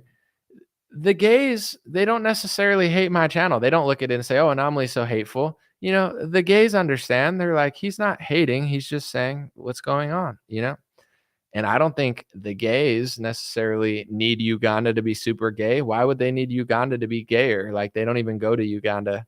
It's not like a big gay place. Like, oh, let's go to Uganda. It's like, why? They like to go to Ibiza, San Francisco, West Hollywood. Dr. Gatto said you're gay. No, but two can play that game. You're gay. How do you like that? Someone said Archie Bunker 2024. I don't know. I'm noticing there's a comeback in people that don't care anymore. It's kind of funny.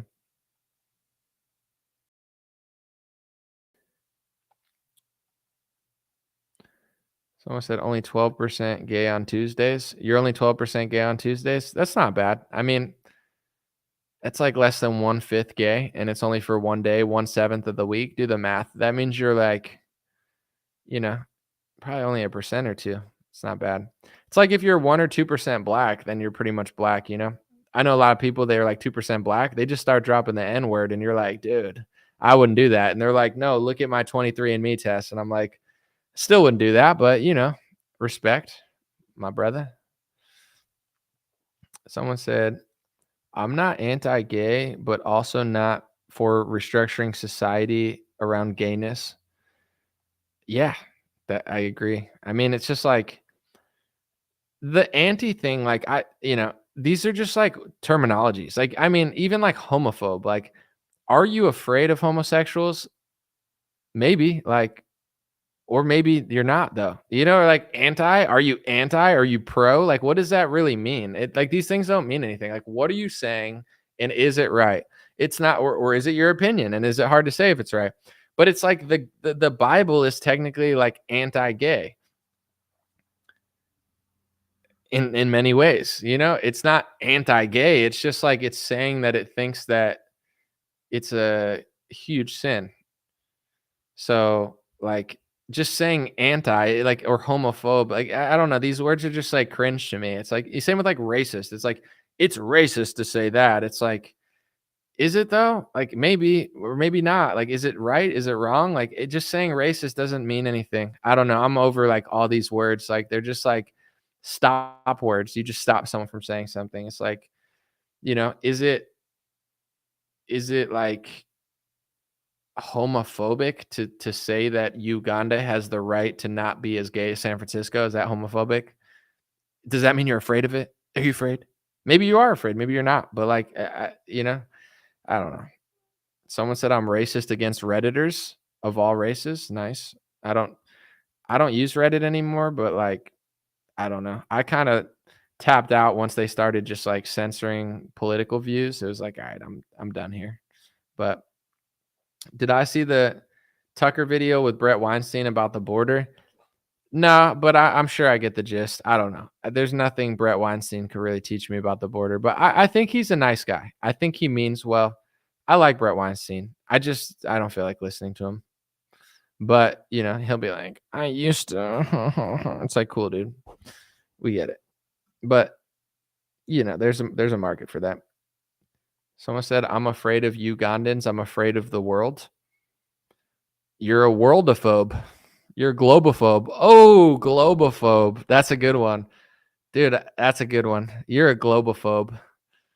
Flat earthers are globophobic as well. And you're globophobic because you don't like the world. I thought of another, like my nickname for the election has been cattle battle, because the elites literally think you're cattle. So it's like a battle for the cattle are battling, cattle battle. I like that. I thought of another one today. I think the election can also be called the Epstein Olympics, because it's just like an Olympics for Epstein's friends to compete for your vote. So, we call the election. There is no election in November. There's either a cattle battle or an Epstein Olympics going on. So, cast your vote and wish for luck, and don't be a globophobe. David Bowie said that he was afraid of America. It's probably because he was into like butt pumping. So he was like afraid of Americans. He's like, I'm afraid of Christians. I want to do sodomy and make music. And it's like, all right, David Bowie, whatever you want to do, dude. But dude, yeah, never mind. But yeah, why was he afraid of America? Was it because he was like into sodomy and America was saying not to be gay? And he's like, but I'm gay though. I'm not gay. I'm an androgynous. I don't see gender. I just stick my thing in whoever. And you're like, all right, David Bowie, ground control to Major Tom. No, David Bowie's a good artist. I'm just saying, why would he be afraid of America? Was it because of the sodomy stuff? He just wanted to do it. He screwed his bandmates financially. I don't know like the inner workings of David Bowie. I just know a few of his songs. I like David Bowie. He's an interesting artist. He seemed pretty smart, but those rockers from the 60s, they just loved just doing whatever, they were just like, woo. They were like, screw religion. We just gotta wow. And you're like, all right, well, whatever you gotta do. Only God can judge. I can only make jokes about it. Someone said you guys realize oral sex is sodomy. You might be right. These straightophobic sodomites, these straight sodomites out here. Tell them. You might be right. I think oral is not. You're supposed to make kids not like do that stuff, but I'm not here to tell you what to do. I just like making jokes about it. Someone said I learned a word yesterday, anti-theist, like you're against theology. Everybody needs a word. They're like, these are my pronouns. I'm an anti-theist. It's like, dude, just get over yourself. What, are you atheist? No, I'm anti-theist. I'm against religion. Cool. Do you want a badge that says that? What do you want? You want a sticker? You need a little patch for your little patch jacket? It's like, I'm a religion androgynous religiphobe, globophobe. What does that mean? I'm just globophobic. Why? You think the earth's flat? No. I think it's a globe. I'm just afraid of the world because I'm a Christian. I'm a globophobe. The world is evil and I'm afraid of it. I'm a globophobic. You're like, all right, well, there's like, everyone's got to have a term. Like, can you call me this term? It's like, no. If you need to tell me what term you are, then I don't think we're going to be friends. Like, if you have to explain to me these things, like, then it's too much, because this is the new thing. It's like, oh, can you call me by my pronouns when I come into the music studio? It's like, I don't even have to be friends with you. Like, not only do I not have to do that, I could do it. I could be polite, but like, you're acting like I have to even talk to you. Like we have to be honest with each other. Like, that's part of the equation too. Like, I don't have to talk to you. I don't have to work with you. I don't have to do any of this stuff. So like, in order, like we can coexist and have fun and respect each other. But like, if you're so annoying at the very beginning, then like this could end right now. You're a furryophobe. You're afraid of furries. Understandable. They definitely do weird stuff dressed as furry animals or something. I don't know what they're doing. Rectum phobic. You're afraid of rectums. That's no comment. Someone said they have an identity crisis. Well, yeah, but also it's just like, oh, can you do this for me? Like, you're like, sure, yeah. If you see for example, if you see like a transgender barista, you're not gonna say they, like there's not gonna be a situation where you even need to use a pronoun. Like I had a transgender barista one time, or I think it was a transgender barista. If not, God knows what was going on there. No, but just kidding. But like, anyway, it's like, hey, how you doing? Can I have this? Thank you. Like, there's no situation where I'm saying like he, she, they, them. Like, it doesn't even come up. It doesn't. I'm convinced. I'm not saying that these problems don't exist, but like people are making these problems where it's like they're like, can you do this and that? And it's like, I just don't see it in the world. Maybe because I don't live in a liberal city, but like, they're not demanding I call them something. I don't call them something anyway. Like usually they have a name badge with their name on it, but it's like I don't say. I'm like, does they? It's not like I'm over like the thing, and I'm like, does they them have my cappuccino? Like that doesn't happen in real life. Like it like the transaction was nice. I was respectful. They were nice. They made it, and then we moved on. Like there was no situation where I would ever need to use any pronoun. But there are like I get that they're doing it too much to the kids. I even think a lot of the stuff with like the kids, I mean, the public school thing is insane, but it's like all this could end if people just raised their own kids and just didn't play along. But everyone like just plays along, or they just hyper focus on like an event in a different, like they'll like fly to a different state to like go to drag queen story hour to like yell at it, and then they'll fly back, and it's like, I get it, but I don't know. Can't people just raise their own kids? Like raise your kids the way you want to raise them, and then call it out. But at the same time, I feel like some people spend more time on that than they do on their own stuff. Like for me, I don't think my job is to tell liberals or conservatives how to raise their kids. Like I need to do it myself. And then if I'm so good at it that I have like excess energy to like tell everyone else what to do with their life, then I'll do it. But I don't really talk about it that much because it's like, why would people want to hear what I have to think about their kids? Like obviously I do have an opinion, and I'm not afraid of it, but like, shouldn't I just do it myself and do it properly and then show people how to do it? Like why, and a lot of the people that talk about it all the time, they're not doing it properly. Like either they don't have kids, or they do have kids and their kids don't even like them and they're not raising them right. And it's like, who cares what you think about liberals in San Francisco? Like, I don't know. I feel like that's part of what's going on here, a lot of like, just like shock jock stuff. And it's like, I get why it's being talked about. I'm not saying it shouldn't be, but I don't know. Something seems off about it to me. Someone said they take children to strip shows and wonder why people are mad. They are evil. No, I understand that completely. People have a right to not like that. But here's the thing. It's like if you have a conservative parent that is calling that out, but their own kid is liberal and they don't like their parents, it's like, isn't your main job to raise your kid? So if you talk about other people's kids, you're not wrong.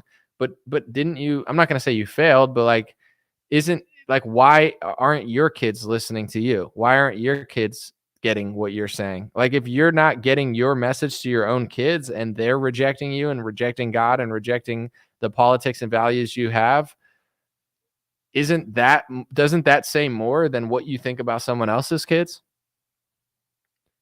I don't have kids. I don't think my opinion about what people do with their kids matters that much. I think I should have my own and then raise them properly. And then if they're awesome, I could show everyone how awesome they are and be like, now you should listen to how you should raise your family because I did it right.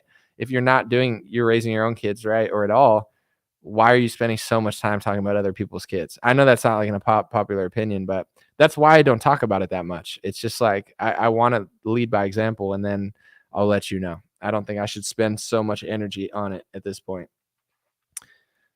Yeah, homeschooling becomes more and more appealing for obvious reasons.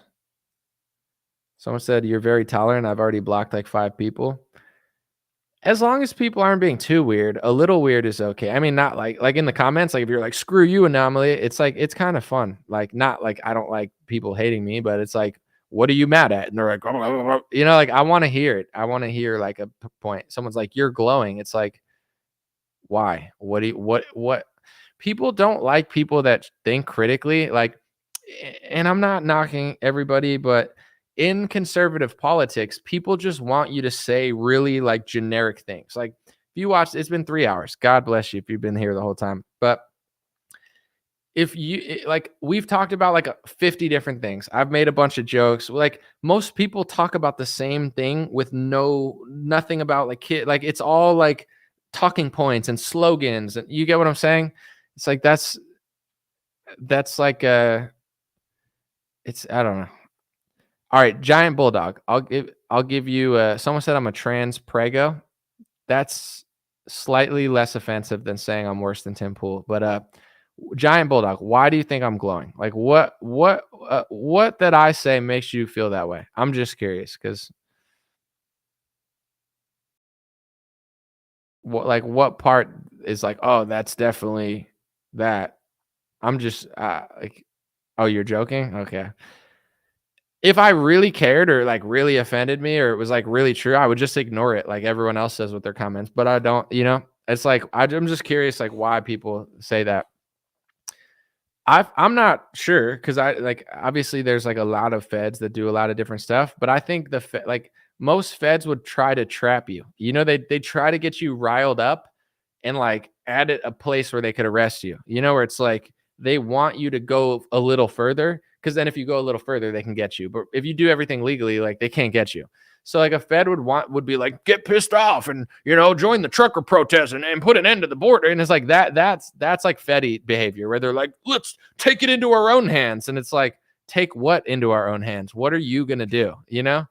Like what? How? That to me, that's like Fed. But other people think like critically thinking about the Republican Party is Fed. They're like, wait, did you just say something other than Trump? That's a Fed. It's like, I don't think that's what the Feds are doing, but I don't know. And I'm trying to get people to realize this stuff because it's too easy to like trick people, like you literally just have to be like, yeah. And they'll be like, fuck yeah. Like you could do anything. If I came here and was like, hi, I'm a transgender interspecies Simon Park's alien interdimensional Trump supporter from planet QAnon, and I am multi-gendered. I'm two-spirited.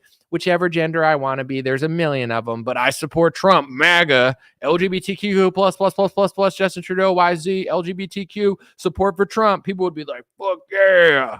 Yeah, we got some of them gays on our side. Some of them we got them sodomites on ours. It's like, I would get like well received. I'd probably be invited to Mar-a-Lago and they're like, we got one of them trans aliens on our side. Hell yeah. We're going to show those gays who really helps the gays. Trump helps the gays more than Biden helps. Like, that's like the level that is like operating in the Republican Party now. They're like, our gays are better than their gays. And you're like, okay. And they're like, black people should like Trump, not Biden. And you're like, fair, possibly, and then Biden's like, you ain't black if you don't vote for Jack Black. And you're like, all right, Biden, that's kind of weird. And, and then it's like, you're like, that would do better among certain crowds. Someone said, I cannot. It's funny, but it's true. It's like everyone's having like token battles. They're like, it's like a battle bots, but instead of like robots, they just throw like gay people out. They're like, here, it's like Pokemon, but like the Democrats will be like, here's our gay, Dylan Mulvaney. And it's like, and then it's like, Trump's like, oh yeah, we have Caitlyn Jenner. And then they throw him out and it's Caitlyn Jenner with a MAGA hat. And then it's like, it's like gay battles. That's what politics looks like to me. Maybe I'm just not seeing it right. I don't know. They're like, our trans are better than your trans. You're like, all right. Well. I mean, I might vote for Caitlyn Jenner over Trump. If it were Trump and Caitlyn Jenner, I might vote for Caitlyn Jenner just to roll the dice, be like, let's see what happens. Let's make it interesting. I mean, would you vote for here? I'm going to in the comments. Would you vote for Caitlyn Jenner or Gavin Newsom if those are the only two options? Who are you voting for? Are you voting for Gavin Newsom because he's a straight white man? Or are you voting for Caitlyn Jenner, the transgender Olympian who would try to build a wall? Who are you voting for? Caitlyn Jenner, Gavin Newsom. Everyone's saying Jenner. See, I saw some people are like, I only vote for straight men. And it's like, but everyone, it's like, it could get dicey out there. Neither, someone said. Most people are saying Caitlyn Jenner. Just a question. I don't know. I don't really care. Someone said Gavin. Listen, I don't make the rules. It's a hypothetical. What do I think of Alex Stein? Would I go on a show or vice versa? I think Alex Stein is a piece of... No, I've been on his show. I've literally been on his show like once or twice. So not only would I go on a show, I have been on a show. In person, I like Alex. He was very nice to me. As far as his content, he's a degenerate who should be deported. No, I'm just kidding. I haven't really seen his show that much, but like, yeah, I would go on his show. So just let him know. I'll go on again. It was a little weird though. He had like Darius doing weird stuff, and I was like getting distracted. I was like, what's going on here? But yeah, no, he was cool to me in person. We had a good time, and he's had me on his show. I saw something happen with like him and some guests recently, but I don't keep up with the drama.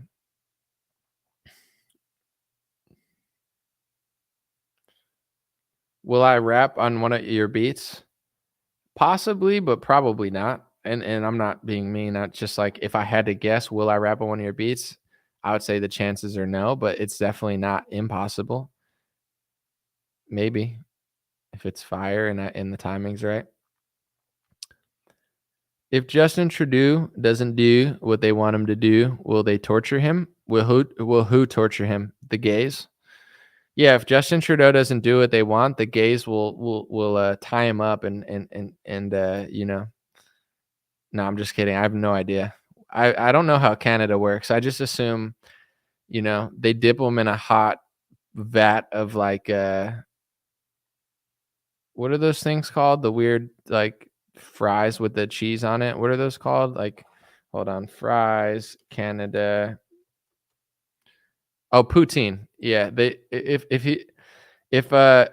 if Justin Trudeau doesn't push the homosexual agenda, they dip him in a hot vat of poutine and make him watch hockey on loop until he does what the gays want. I'm pretty sure that's how it works, but I don't know. I might need to be fact checked. Let me know if I'm wrong. If you're in Canada, you know better how it works. That might not be it. Kanye West or Snoop Dogg for president? Who would I want if they both ran? Kanye. Like Snoop Dogg. I don't even know what his politics are. Kanye would be crazy. That would definitely it'd definitely get pretty weird. But like, what do you think Snoop Dogg would make a good president? I don't see that. Anomaly killing as usual. Thanks for pointing out the absurdity of the Trump worship and lack of moral principles among so-called conservatives. Thank you, Will. And here's my thing about like, I don't act holier than thou. I might have some edgy opinions, but I'm not saying I'm like perfect. I've never claimed to be.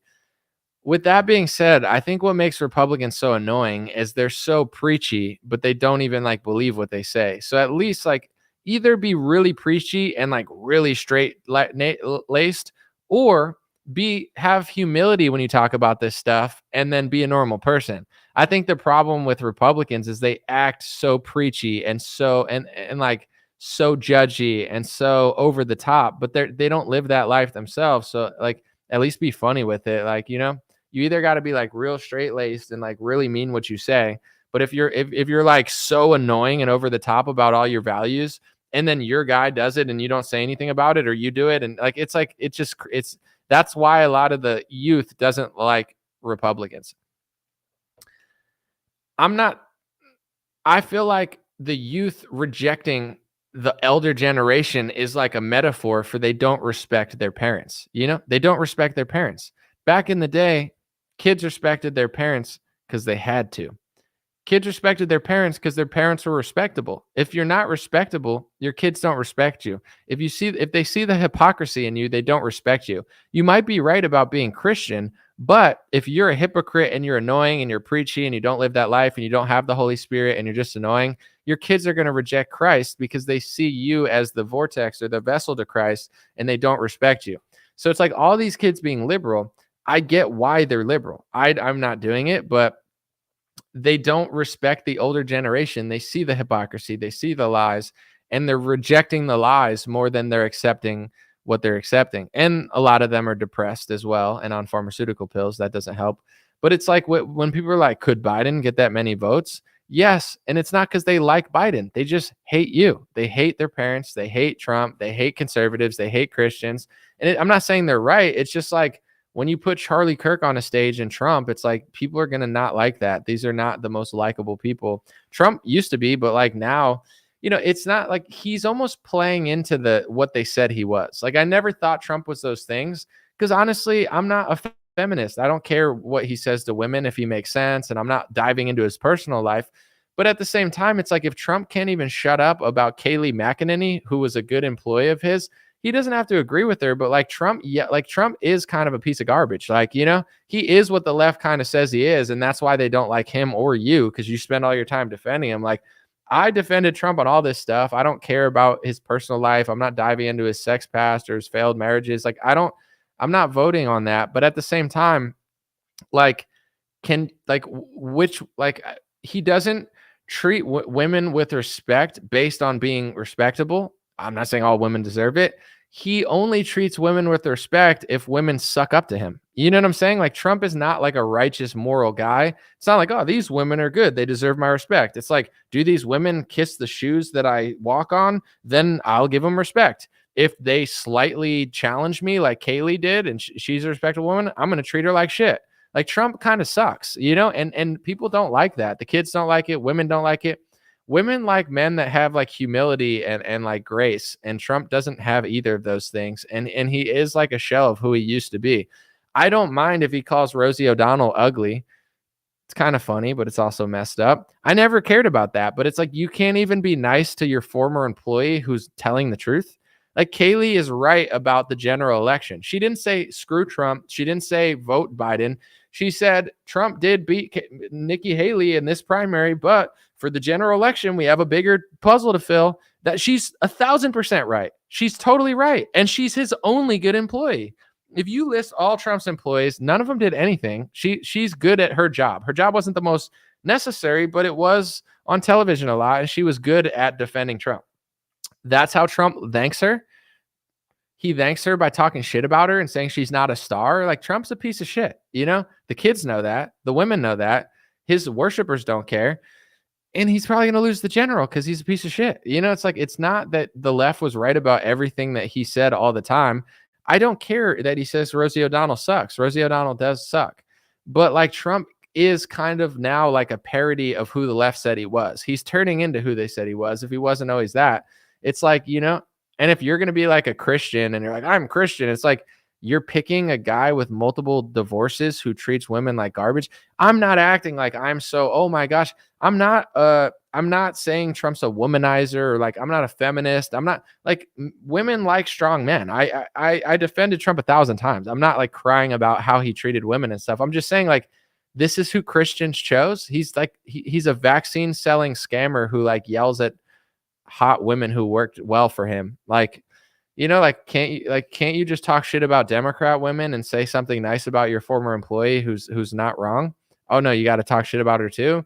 Like, he kind of sucks, it's like, he is kind of cringe. Like, and then like all these like MAGA dads are like so obsessed with Trump. It's all so cringe, and like, the youth doesn't respect their parents. They don't respect their elders. They weren't raised right. They were raised on social media. The Democrats have hijacked them. But if you let your own kid get hijacked in that way and they don't return to you, then you did something wrong, in my opinion. My mom, I'm not perfect. My sibling is not perfect, but like, my mom instilled these values in us. She did a good job. She demanded respect. Like, I see certain kids, they call their parents by their first name. Dude, my mom would never let me call her by her first name. It's so disrespectful to call your mom by their or your dad. But like, kids do that all the time now. It's crazy disrespectful. My mom demanded respect. She would not allow that to happen. She made sure we did these things. She grounded us. She, was super mean. But once I hit my 20s, those values were instilled on me because my mom did the right things. And both me and my sibling, that she raised, we're both conservative now. We're both Christian. We're both, we're both I would say like we get it, because we were raised properly and my mom demanded respect. If your parents and you have all these like conservative values and you like Trump, but you don't demand respect, who cares? Who cares? Like your kids don't like who cares what you think about the kids and the liberal, like your kids don't even listen to you, you know? So I feel like that's the problem with the conservative realm is like they've dropped the ball on that, and then they're just like, oh, the kids are all liberal. Why? Why are they liberal? Did you do anything wrong? Did you not pay attention? Did you,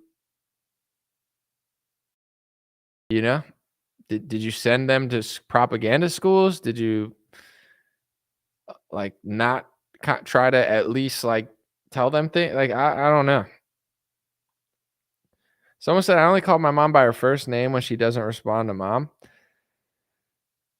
To each their own, but I see a lot of kids nowadays, they just call their parents by their first names, and it just seems like you're just like shitting on your parents when you do that. Like unless it's like, unless it's like normal in your family, I don't know. Like you respect your parents. You don't act like they're below you. When you act like when kids call their parents, in my view, by their first name, they're just telling you, I don't respect you. I see you as an equal or below me. You know what I'm saying? I don't see you as my parent. You're like a nothing. That's what you're saying. You're just calling like your dad's name's Frank. You call him Frank. You're like, yeah, whatever, Frank. Like I couldn't do that to my mom or my dad. I never did that.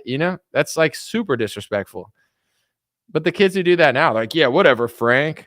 All right, Jennifer. It's like your kids are just shitting on you. Like, how do you allow that? That's crazy. I don't know. It's in a joking manner. Yeah, but you don't respect them. You might be joking, but it's like, you're like, I think you should have like, just like people should fear God. I think they should have a little fear of their parents of like doing the wrong thing, in my opinion. Not like you shouldn't be like scared shitless or anything, but God made man and woman come to make the kid. Like you're supposed to respect your parents and feel like they're authority, especially when you're young.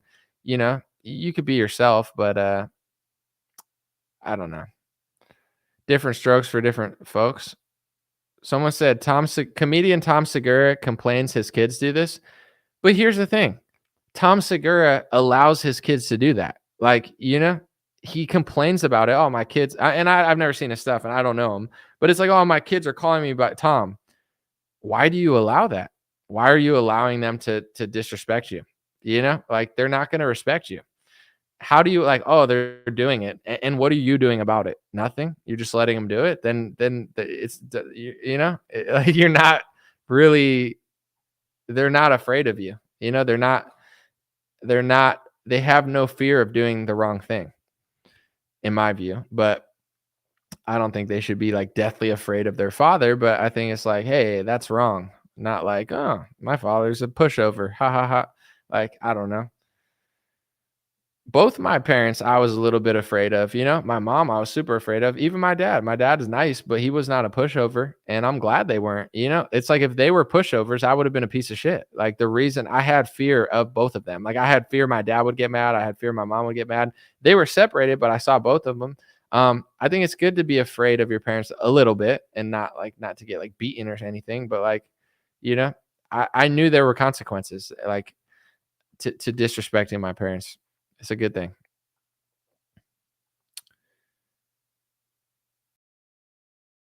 Someone said no, be deathly afraid. Honestly, I think it's better that than having zero fear or respect for your parents, in my view. It's better to be like, oh my gosh, my dad's gonna be pissed. It's like, versus, but if your dad's doing the right things, if he's just like a drunk, then it's like not good. But if it's like a moral reason, then it's good to be afraid, in my view. But someone said I'm still afraid of my father and I live 6 hours away. LOL. Yeah, no, I mean it's like I'm glad when it's all said and done. I didn't used to like it, but I get it now. Someone said my parents made me make Trump shirts. Hey, it's all good. Someone said my kids have tried to call me by my name a few times. I just stared down at them and made it very clear that it was wrong. And a way to get anything good from me, definite no-go. I think that's the play. Someone said, y'all really sitting here listening to a grown man whine and cry? I listened for a few minutes. It's enough for me. I'm not whining and crying. No, literally no one's whining and crying. Do you see how like deranged some people are in politics? Like I guarantee this person just like is obsessed with Trump. And like we've been talking for like 30 minutes about like kids and calling people names. And like you're like, oh, you see him whining. It's like no one's whining here. We're literally having a discussion about whether it's a good idea to be afraid of your parents. Like there's no whine at all. Maybe you drank wine or something. It's just like it's just so funny. Like you're like, oh, there's enough complaints here. I mean, deranged. I'm gonna go listen to the guy that does the thing. It's like, all right, you're not convincing anyone here. But if do you believe yourself? Like, there's no complaints going on. It's just stupid. People are so funny. Like I understand when I look up stock information or crypto information when I have crypto. I don't think I have any right now, but like I just want people to tell me that I'm going to make money, like but I know I'm doing this. I'm self-aware. So it's like if I watch someone who's like, it's going to go down. I'm like, shut the hell up. I'm like, you black pillar. But it's like, if you invest in a stock, don't you want to hear that you're going to get rich? You don't want to hear some dude that's like, no, like it might go down, even though it might be true. And that guy's trying to help you like not lose a lot of money. I understand the dynamic of like, let me just keep watching videos until I find somebody that tells me exactly what I want to hear that makes me feel good about what I'm doing. Like I do that also. I just know I'm doing it. With politics, it's like, oh, this guy's talking about parenting things that I don't want to hear. Let me just go to hear the thing I want to hear and say he's complaining. It's like, you're just like, what? I get it. But someone said, this guy sucks. Only going to listen for 2 more hours. Dude, this one guy, Eraser, he's always here. Shout out to Eraser. I know Eraser because I know Eraser from school. He used to be on the back of my pencil all the time. You know what I'm saying, dude? You know what I'm saying? Come on. You know what I'm saying? He used to be on the back of my. Used to pick you off sometimes, and sometimes I had a big one where you'd use it just to get rid of the pencil marks. And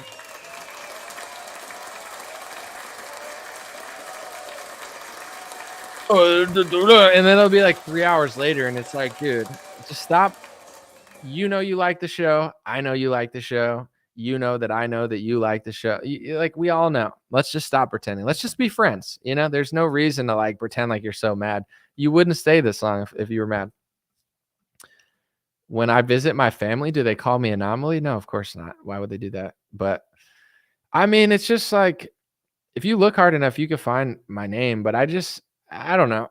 I'm old fashioned. My mom used to tell me like, don't put your name on an email. Like, don't give your name out. Like now everyone has all your information all the time. Like you go like get a cup of coffee. They're like, can I have your social security number? I don't think that it's all natural. And it makes more sense to like, I don't know. I'm not trying to like run for office or anything. So I don't know. I never expected to get this well known or anything. So it wasn't like my goal. Like, let me put my private information out to the world. Like that's not the smartest idea. So I try to just not talk about it, but it's whatever. Someone said, I do not have children, but I have nephews and it doesn't bother me if they call me by my name. I mean, yeah, but I don't know. I guess at a certain age, it makes more sense to call your uncle by their name. Like, it depends how old they are. Like I'm trying to think about I don't know if I call my uncle's uncle, like at this age, but it's not disrespectful. I still call my mom, and dad, though. I don't call them by their name still. I still to this day, I would never call my parents by their real name. But uncle, I think it's kind of like natural to like just use their real name at a certain age. But maybe they're young or something. I don't know. It's good though if your sister like tells them not to. I mean, it's good to like have rules. I think rules are good. We're having the best conversation here. I'm enjoying myself. That's why I'm staying. It's like, I enjoy stuff like the reason I live stream like this. It's really not profitable. I mean, it's not like the worst thing I could do, but it's not like I could make money elsewhere easier. I like being live though. I like having these conversations. It feels real. It's not fake. It's not scripted. It's also like you're commenting, I'm responding to you. It feels very like lively. When I do other videos, it's just like, I got to edit. I got to post it. I read text comments. I get annoyed. It's not fun. I like live streams. I genuinely enjoy it. I could have done other stuff tonight, but I was like, I actually like my job. I'm going to live stream. Like, I don't mind doing it. It's better than like going to a club sometimes. And it's like, I'll talk to my audience about stuff. Obstacles, uncool anomaly. I like that. Talk about BLM who burned communities, killing people, attacked officers, but you're against QAnon. Why? Why did you QAnon do except protect child trafficking was the reason they started up? All right, Eileen. The story was about allegedly, I didn't even say I was for sure. I guess you just read the headline. A guy chopped his father's head off. So we're against that here. If you're not, God bless you. But that's crazy. And that was the story. But if you watched earlier, which you probably didn't, I'm not even sure if it's a true story. So I didn't say that it was actually true. With that being said, BLM is insane. And I don't just talk about things that you tell me to talk about every day. I'll talk about it when I want to. But the reason we're talking about QAnon is because someone chopped their dad's head off, according to the news, and it's newsworthy. BLM is also insane, and they did crazy stuff, or at least the activists did during that era, and I talked about it 50 times. With that being said, you think QAnoners are doing something, but they're not. They're actually like screwing stuff up. So like when the lockdown happened, people like you said, we're QAnon, we're self-righteous scumbags, and we treat everyone like shit, like we're so much better than you, even though our IQ is half of yours. It's like, okay, that's a weird intro, but... And then you just started making up these fake theories about, oh, the Vatican's getting arrested. Oh, Donald Trump's arresting Obama. Oh, my God. And like you pretended that the lockdown was a secret pedophile arresting plan when it literally never was. So it's like just because you say you're stopping child trafficking from your keyboard, it doesn't mean you're actually doing anything at all. You're actually doing nothing. So, like you don't run an organization. You're not stopping human traffickers. You're literally doing nothing. You're worshiping Donald Trump, who was friends with Jeffrey Epstein, under the guise that he's really stopping all this stuff when he may or may not be doing anything. So it's like you're not doing anything. You're just like self-righteous, self-absorbed scumbags who are like brainwashed. You're like, we're saving the world. You're not doing shit. So it's like a mental mind control loop to make conservatives and truthers literally do nothing and run circles around false narratives and half truths and like be right about 80% of stuff and then get set up by the feds every 2 seconds. So it's like, you're not really doing anything. Someone said Trump was not friends with Epstein. He absolutely was. He's got videos with them. He's got pictures with them. He knew Epstein. Epstein's brother said that Epstein told him that the 2016 election didn't matter because he had dirt on both people, Trump and Clinton.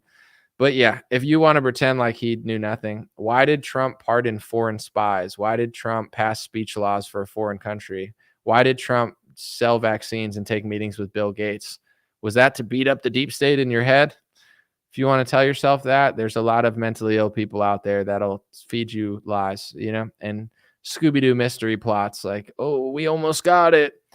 For 2 months, all the Q-tards told me that lockdowns were to arrest the pedophiles. They literally thought lockdowns were good.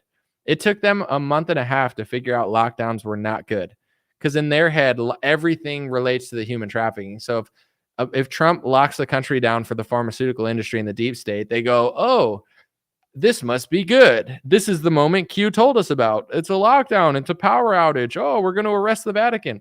And like none of that happened. Literally the opposite happened. People that were dumb enough to believe that Trump was doing that went to the Capitol and literally got arrested.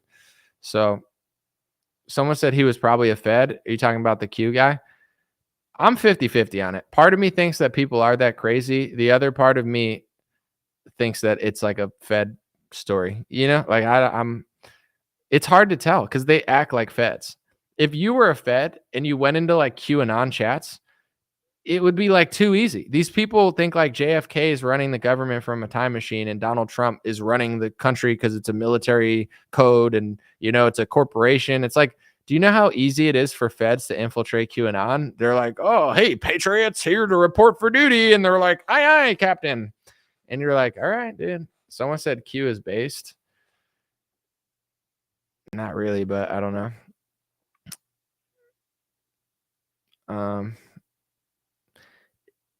It's obviously a Fed trap. It tells people lockdowns are good.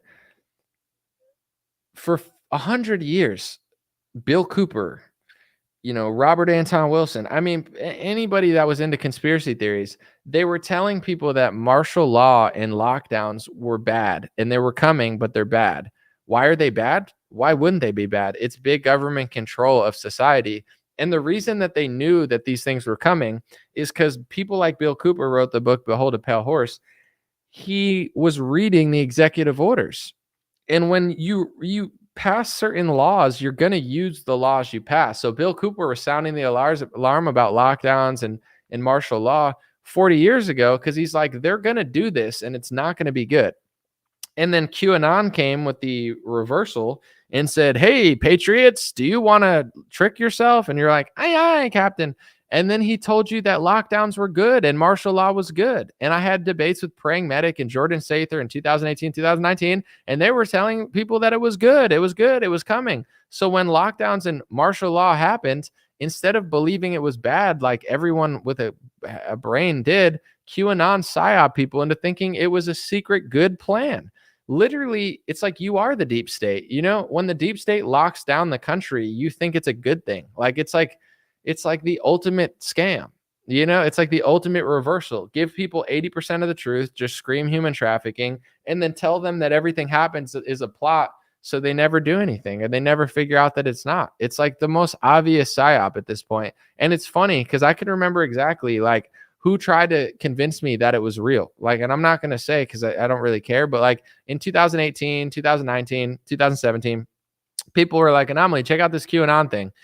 And they're like, do you believe it? And I'm like, no. And they're like, why? I was like, what do you mean? Like, I mean, some of the information it's posting is valid. It's not like everything they're saying is wrong. They're posting links, they're posting articles, but they're posting these things with like fortune code, cookie crumble content telling you reversals. Like, here's the truth. Yes. Here's the truth. Yes.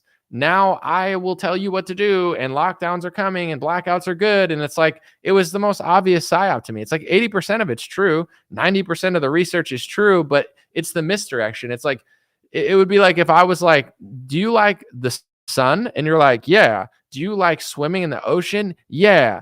Do you like, love? Yeah. Do you like food and water? Yeah. Do you like, hot showers? Yeah. Okay, then eat shit. And like, it's like sucking people in with like 15 truths. And then the call to action is to just run in circles and trust the plan and think that martial law is good.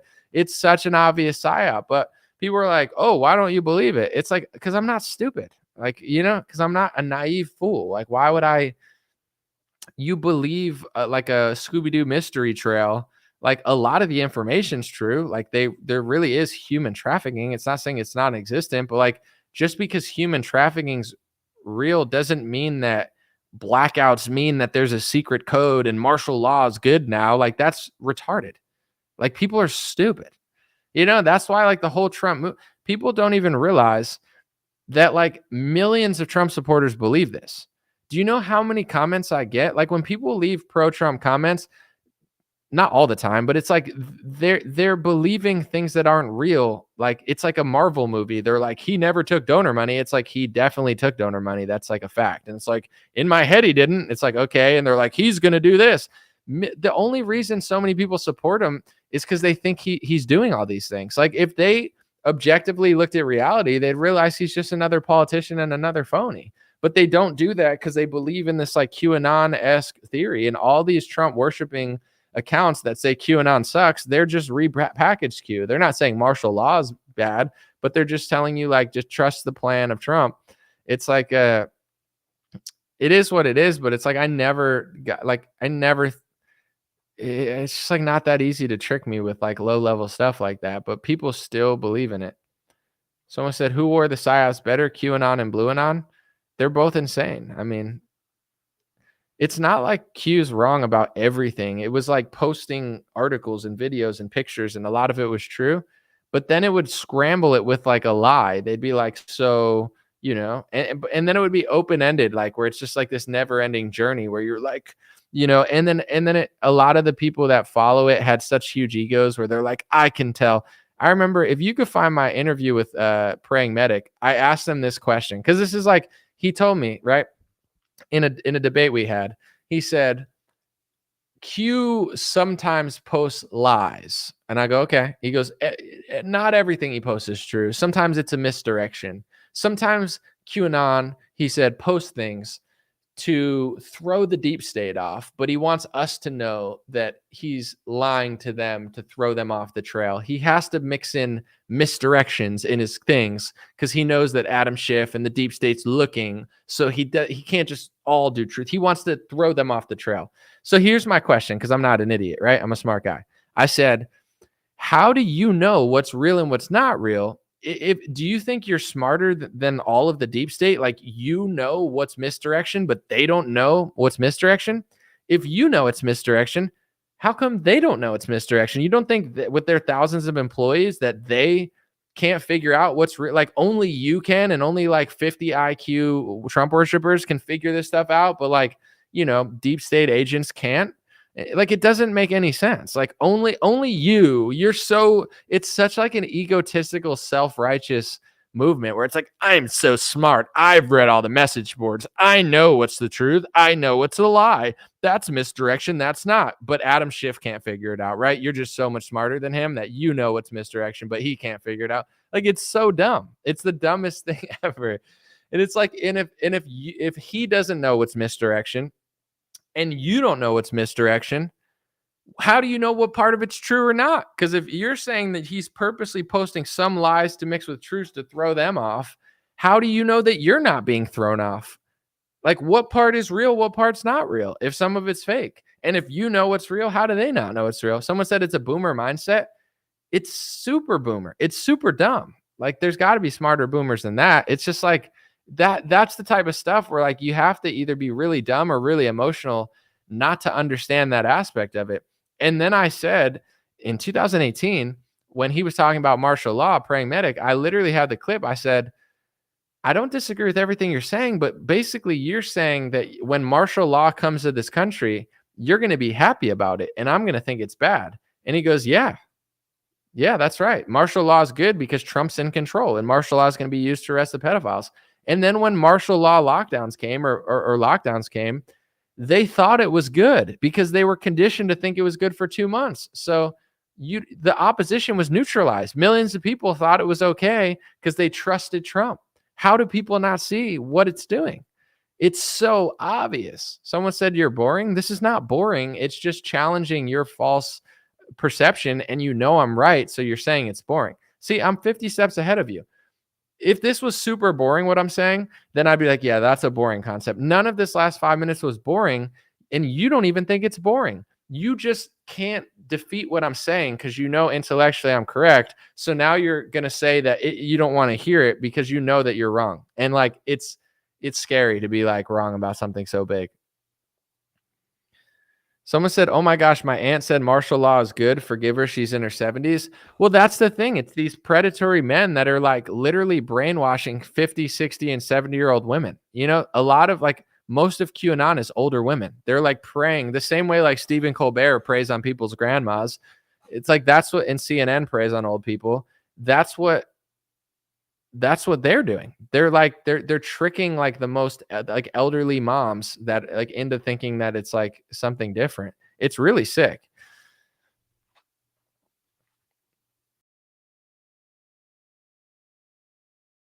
Someone said they've been brainwashed for a while. I'm 20 steps ahead of this stuff. Operation Trust. Yeah, it's also a rehashed Bolshevik controlled opposition scheme from the 1900s, but someone said none of the last 3 hours have been everything but boring. None of the last 3 hours. I can't tell if you're saying it's boring or not, but yeah. Someone said if it's boring, then why are you listening? Because people like that I read comments. Most people like they just treat you like you don't exist. And Anomaly cares. I see your comments. I read them, whether I agree with them or not. I read a lot of them. And, everybody wants somebody to listen. So even if I'm reading it, you're saying it's boring, I'm giving you attention. And everybody could use a little bit of attention. Operation Beanie Dome. Operation Beanie Dome is a Tim Pool conspiracy where he's secretly trying to turn the whole world into a giant beanie bunker.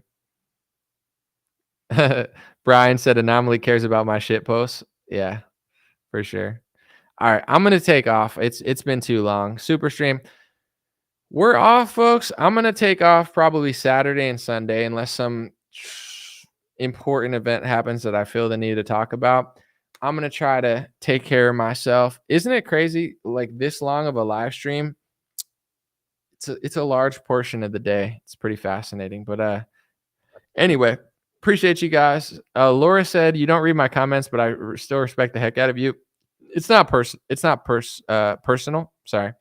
I'm not doing it purposeful. It's not a purposeful personal attack.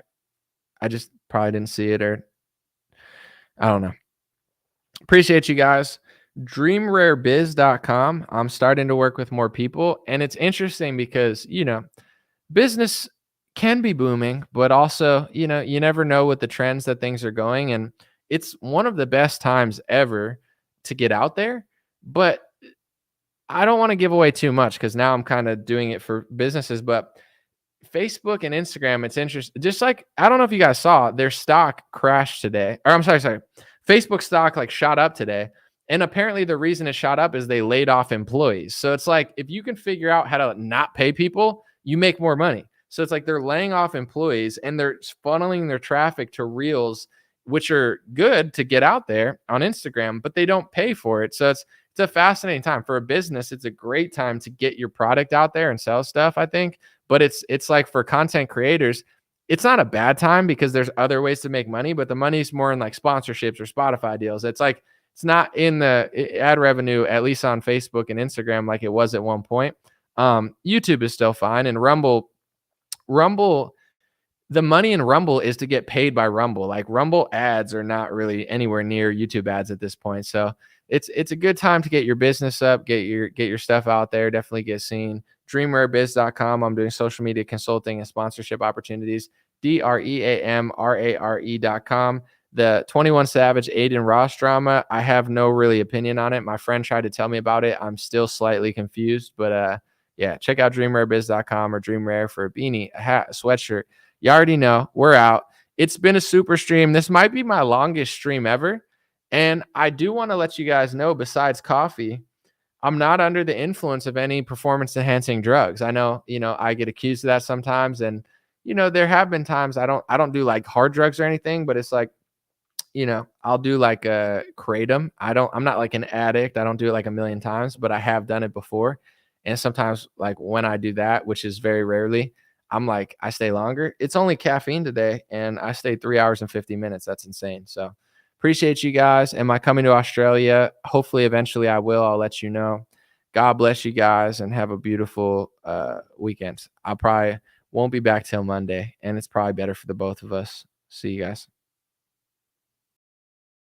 Hey, what's going on, my friends? Just a few ways to stay in touch and support if you'd like to. The first way is DreamRare.com. We have blue beanies, black beanies, pink hats, other colored hats, Freedom versus Tyranny shirts, Stay Blessed long sleeve, God is Great long sleeve, and lots of more cool items coming soon. DreamRare.com. Check out the shop to support. Everything's made in the United States. Handpicked by me. Patreon.com/RareTalk for $5 a month. You can help support me, support the show. If you haven't noticed, unlike other channels, I don't work with very many sponsors, sometimes none at all. And part of the way I'm able to do that is with the DreamRare.com shop and Patreon.com/RareTalk. So thank you guys for keeping the show free, unimpeded, uninterrupted. I'm forever grateful. My free email list is stayintouchwithme.com. So check the links below in the description or just type in on any browser, stayintouchwithme.com, all one word. You'll find my email list, put it in there, and it's the least annoying email list you'll ever be on. I barely use it because I don't like getting emailed every day or every week. It's annoying. So I don't do it. Stayintouchwithme.com. It helps me take back some power away from big tech. Telegram, t.me/DreamRareChat or @DreamRareChat. Due to censorship, I post all my live stream and videos there. Sometimes I have some bonus content, and I try to give people a heads up when Facebook or YouTube won't. DreamRareChat at Telegram. My Instagram is @DreamRare. Thanks for everybody following there for shorter content. And DreamRareLinks.com. That's DreamRareLinks.com. Has all my stuff. My podcast on Spotify, Apple Podcasts, my music on Spotify and Apple, my Rumble page, my BitChute and Gab page. All my links are found at DreamRareLinks.com. Thanks for watching, folks. God bless you. You already know I'll be back with more content soon.